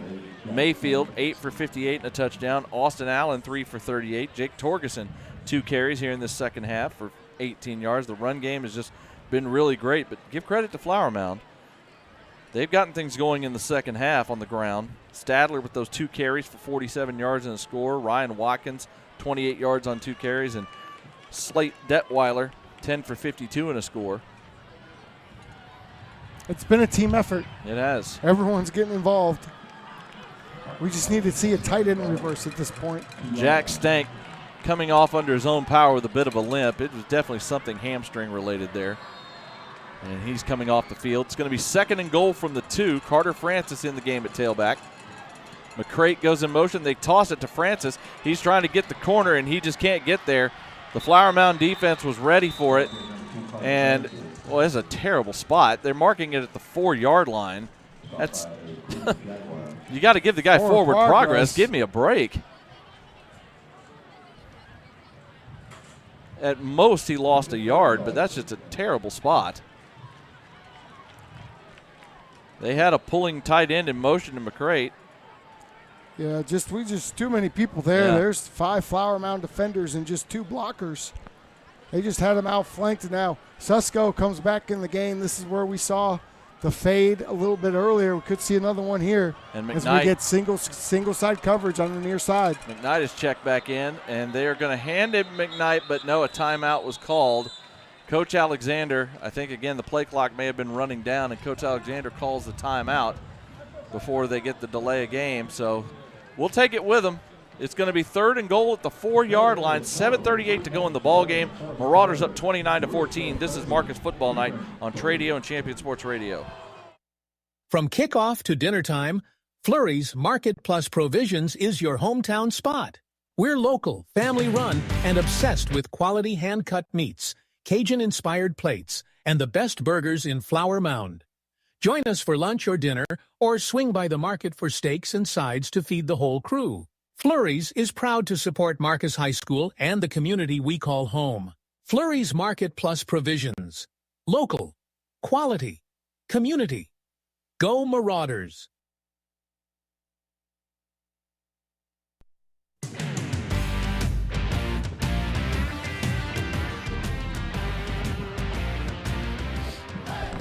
Jacob Dedamore, Tim Smith here with you from Marauder Stadium, the 2025 Mound Showdown.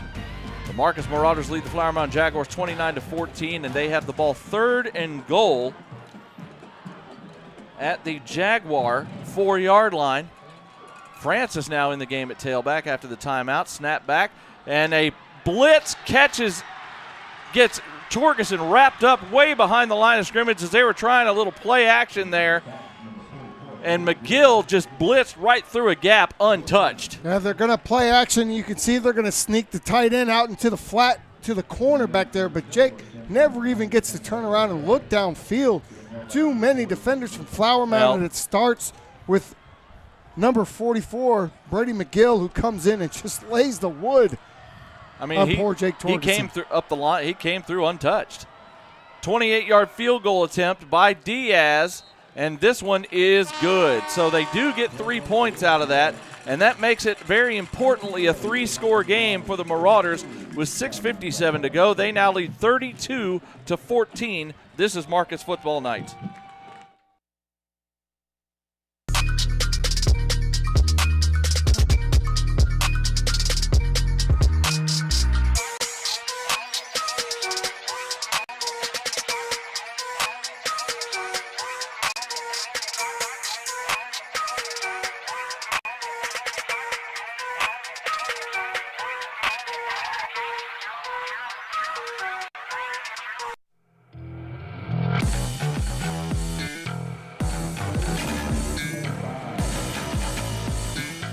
So the Marauders extend their lead to 18 points. It's now a 3-score game after the 28-yard field goal from Santiago Diaz. And, the Jaguar defense, after being backed against the wall with the Marauders starting at the Jaguar 47, they're able to stand up inside the red zone and force the field goal. However, it is now a 3-score ball game as it's an 18-point lead for the Marcus Marauders. No easy task right now for Flower Mound, looking at this thing slipping away from them for the 2nd year in a row. Diaz lines up the kick. He's going to boot this one high, but returnable. It's going to be caught at the 14. Detweiler on the return.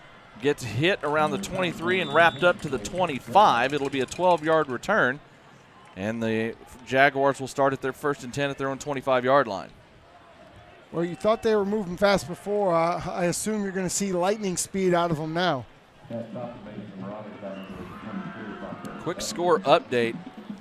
Out of 5-6A, Coppell has taken a 25-21 lead over Braswell in the 4th quarter up in Denton. That is a very key result here in 5-6A in the playoff race. 1st and 10, play action. Sampson looking to throw. And he's going to get hit, and he stays on his feet, and now he's going to get dropped. Coming in that time, Liam Hoskins will get credit for the sack. He cleaned up the play. I didn't see who made the initial contact, but Sampson did a good job to stay on his feet, but then lost more yardage trying to get away. Straight effort by Liam Hoskins, who had to keep that play alive the whole time. That was Cole Schott. Yeah, it was Cole Schott who was in there first, and he was being held the entire time, by the way. No call, but that's okay. That's a big loss here for this Marcus defense. All the way back at the 8-yard line, a loss of 17. Empty set here on 2nd down.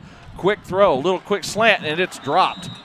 Number 87, Liam Burge, just dropped that little quick slant as they tried to get some yardage and get away from the goal line. Yeah, that ball bounced right off his chest plate. You got to catch that thing with your hands.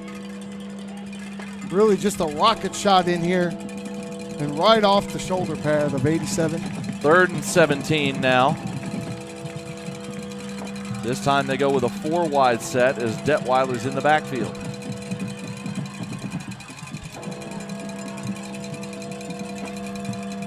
Sampson drops back. He's going to fire a quick one to the outside, and it's incomplete. Again, I think there was a little miscommunication on that one as Dylan Omoye was still running up the field when that ball was thrown, and it hit the turf just in front of the 20-yard line. That looked like Sampson's trying to throw and deep outside comeback, but just nobody home there. And again, the pocket's starting to collapse pretty quick. Yeah, he thought Omoye was going to, turn run outside, a little comeback, and he just didn't. Or he stopped way after the pass. Even at that, they would have been a good 12 yards short of the first down. For sure. Punt team is on again. 6:01 to go in the ball game. High punt. Austin Allen makes a very obvious fair catch signal this time. And no question about that one. Yeah, they will mark him down at the Marcus 47, where the Marauders will take over with 5:55 to go here in the ball game. A nice 50-yard punt that time by Zain Al-Khatib. How much time can Marcus now eat up off this clock? That's going to be the question. Yeah, and it is about it's about eating clock now more than anything else.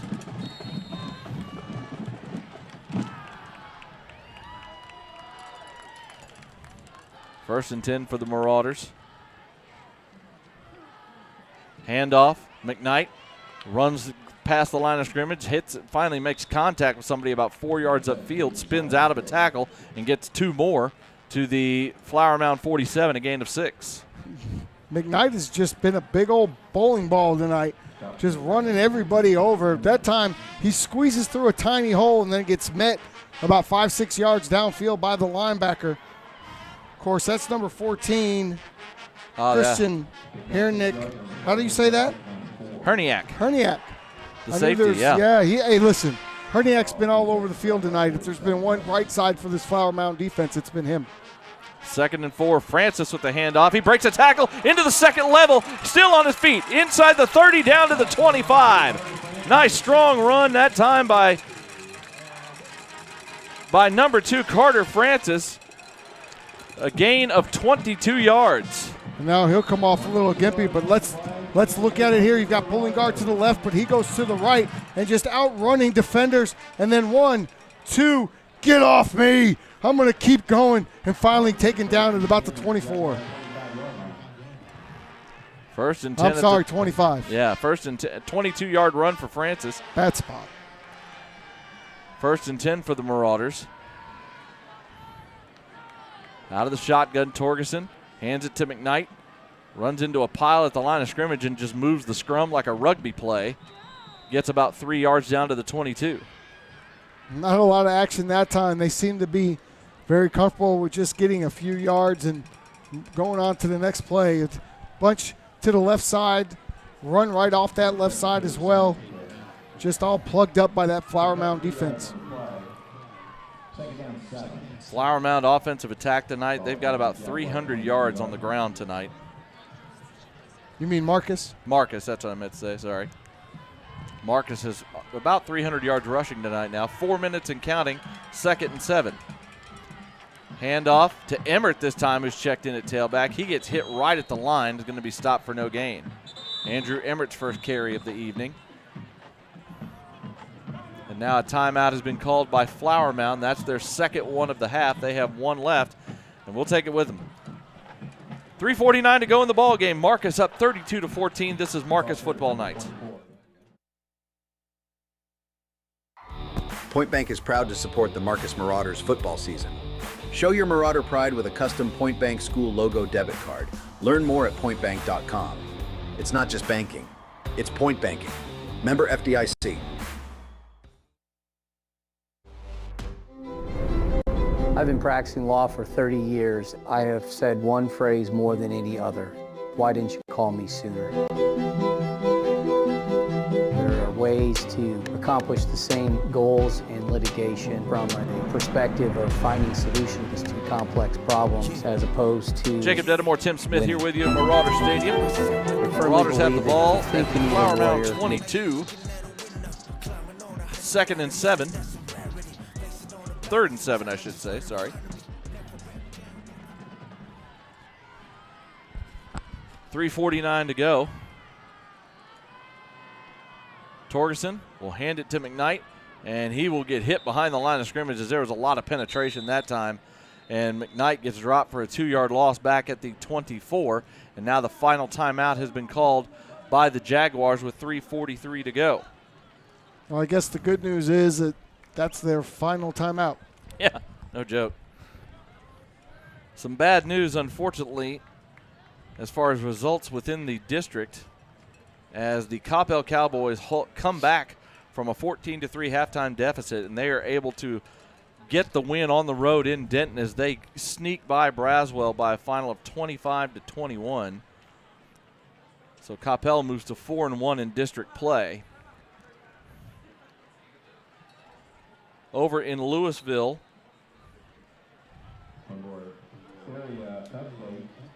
they are in the 4th quarter, and Hebron has come back to tie that ball game. Wow, we can see the top of the Louisville Stadium from here. We can see Goldsmith Stadium from our press box. It is tied 30-all in the 4th quarter, Hebron at Louisville tonight. And Denton Geyer had a slow start but took care of business over Little Elm. 29-0 was the final there. 4th and 9, and the Marauders will just line up to go for it. Torgerson drops back to pass, and he's going to fire one looking for Susko, and that pass is caught, but is it inbounds? No. Susko was not able to stay in bounds trying to catch that ball. It was a pretty throw from Torgerson, but just took him a little too far to the outside, and it's a turnover on downs. Yeah, we'll see the replay here. Torgerson, really nice throw there. Nice mechanics, by the way. We'll just wait till it gets down to see where he was. Oh, boy, I don't know if that wasn't a catch. It looks like you only need 1 foot in high school. That to me looked like the 1 foot was down with possession. Yeah, that was very close. That if there was a replay, we'd be having a challenge right now. How about that? First good catch, Susko. I'm going to give you a shout out anyway. Yeah, 1st and 10 at the 24 for the Jaguars. Handoff up the middle. Out past the 25 to about the 27. It'll be a gain of 3 for Detweiler, as we're under 3.5 minutes to go here in the ball game. But with no timeouts, no way to stop this clock except for the 2-minute warning. Yep. Or timeout, whichever you like to say. Running back goes in motion out of the backfield on 2nd down, and that pass is intercepted. Easton Mitchell jumped the route as they were trying to hit Ryan Stadler on a little quick-hitting curl, and Mitchell picks it off. 2nd turnover of the night for the Marcus defense. Yeah, and Marcus has done a good job of taking the ball away all season. You'll see it here. You just stare down your receiver, and you can't do that when Easton Mitchell's out there because he will take that ball away from you. Good read by Easton Mitchell. Way to get that ball out. 1st down, Marcus. And they'll take over the ball at the 27-yard line. And really all you need to do now with the 2-minute warning coming up, you just need 1 first down, and you can run this clock out. That is the 9th interception for Barron Sampson this year. Torgerson under center, McKnight in at tailback. They'll give it to Cade McKnight. He'll get inside the 25 and just carry the pile down to about the 22. It'd be a gain of 5. 2nd down. We'll get one more play here before we get to the 2-minute. Nothing too fancy, you wouldn't imagine. No, like I said, I mean, with the 2-minute warning coming up after this play, you just need 1 first down, and this game will be, in effect, will be over. You can just kneel it out. Well, I tell you what, give all this credit to the Marcus offense tonight. They came in with a plan offensively, and they've executed it. 2nd down, McKnight gets hit right at the line of scrimmage and gets tripped up. It's going to be no gain on 2nd down. It'll be 3rd and 5 as a Jaguar player is slow to get up. Jordan Olive, and he does get up, and the clock will run, and it will run down to the 2-minute warning. So 2 minutes to go here in the 2025 Mound Showdown. The Marcus Marauders look to be on their way to getting the victory. They lead 32-14. This is Marcus Football Night on Tradio and Champion Sports Radio.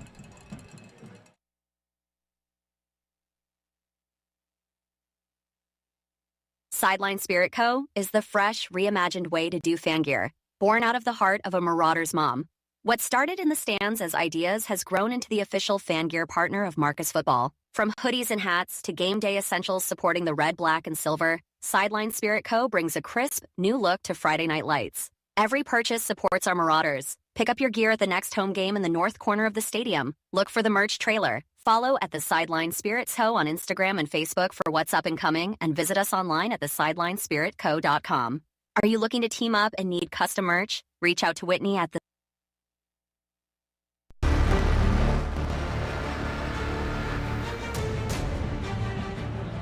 Back here at Marauder Stadium, Jacob Dedamore, Tim Smith. 2 minutes to go here in the fourth quarter. The Marauders have the ball 3rd and 5 at the Flower Mound 22. Just trying to get one more first down so they can run out this clock. It's going to be a handoff, a keeper by Mayfield, who checked back in at quarterback. He goes around the right end, and he is about a yard short of the first down to make it 4th and 1 as Mayfield took the shotgun snap and just went quarterback power. Oh, sorry. Between Mayfield and Torgerson. Austin Allen. Oh, Austin Allen, yeah. Torgerson. I mean, we can go on and on. And, of course, we haven't not even going to say McKnight and Francis. I mean, everyone's carried the ball for this team tonight. They've done a great job. It's been a team effort. 4th and a yard. McKnight is back in at tailback here for this short yardage play. And they'll give it to him. And he's going to get that first down. Going to get down to the 20 or the 15 before he gets turned back, but it's going to move the chains. 3 more yards for Cade McKnight, who's had over 130 yards rushing tonight, including a touchdown. Carter Francis with 89. Mayfield, you just talked about it with him. He's had over 60 yards rushing tonight. It's been a group effort, and the Marcus Marauders are going to win the 2025 Mound Showdown as they'll take this game tonight. Just need a couple kneel downs, and that'll do it. A lot of pride here tonight shown by the Marcus Marauders after what happened a week ago. And you come out and you're fighting for your season. Great win tonight by the Marauders. Torgerson kneels the ball down. And now we've got pushing and shoving again after the end of the play. You don't like to see this. Game's over. You're not going to accomplish anything with that. Over 300 yards on the ground tonight for the Marauders. And that'll make Coach Alexander extremely happy, as the Marauders will go to 4-3 on the season, and they'll go to 2-3 in district play. And despite the result that happened up in Denton tonight with Coppell, and we don't know what's happened yet up in Louisville, as that game is tied, the Marauders at least will still have their hopes somewhat alive, as that next week they will go on the road to take on the Little Elm Lobos before coming back here to finish off the season against the Coppell Cowboys. Final score tonight here from Marauder Stadium. The Marauders beat the Jaguars in the 2025 Mound Showdown by a score of 32-14. Impressive, right? I mean, a lot of ups and downs for the Marauders this week. A lot of controversy, or not controversy, but kind of adversity. That's the word I'm looking for. Then the game gets pushed up a day, right? While we're on the meeting with Coach Alexander, we know that the game's probably going to get pushed up. So lots going on for Marcus Flower Mound this week. You have a very intense rivalry game, and they come out on top without their starting quarterback, but they're able to put the game in the hands of Jake Torgerson, Mayfield, Francis. What a game. Yeah, I mean, all-around team win tonight. And of course, it's good to see McKnight kind of fight through injuries this year, right? He fought through a little bit seemingly tonight, but he's out there running through people, running over people, showing bursts of speed. The run game started with him. And this offensive line has to have a lot of pride, too, for what they did tonight. Best game of the year for Cade McKnight tonight as the Marauders get the win over their rival Flower Mound, 32-14 to win the Mound Showdown. Tim, any final thoughts? Well, again, I'm so impressed by what this team was able to fight through and put together. The defense played lights out. The offensive line deserves a game ball, every single one of them, plus the 3 tight ends. Great game for Marcus. So proud to see what they were able to put on the field tonight. Looking forward to see how they finish this thing off. Well, then that'll wrap it up for us here tonight at Marauders Stadium as the Marauders get the win. For Tim Smith, for our entire Tradio crew here at Marauders Stadium. The final score once again tonight, the Marcus Marauders knock off the Flower Mound Jaguars 32-14 to keep their playoff hopes alive in District 5A. Next Friday, we will be out in Little Elm as the Marauders take on the Little Elm Lobos as they try to keep this thing going. We will see you next Friday from Little Elm. Until then, everyone have a safe drive home, and good night, everybody.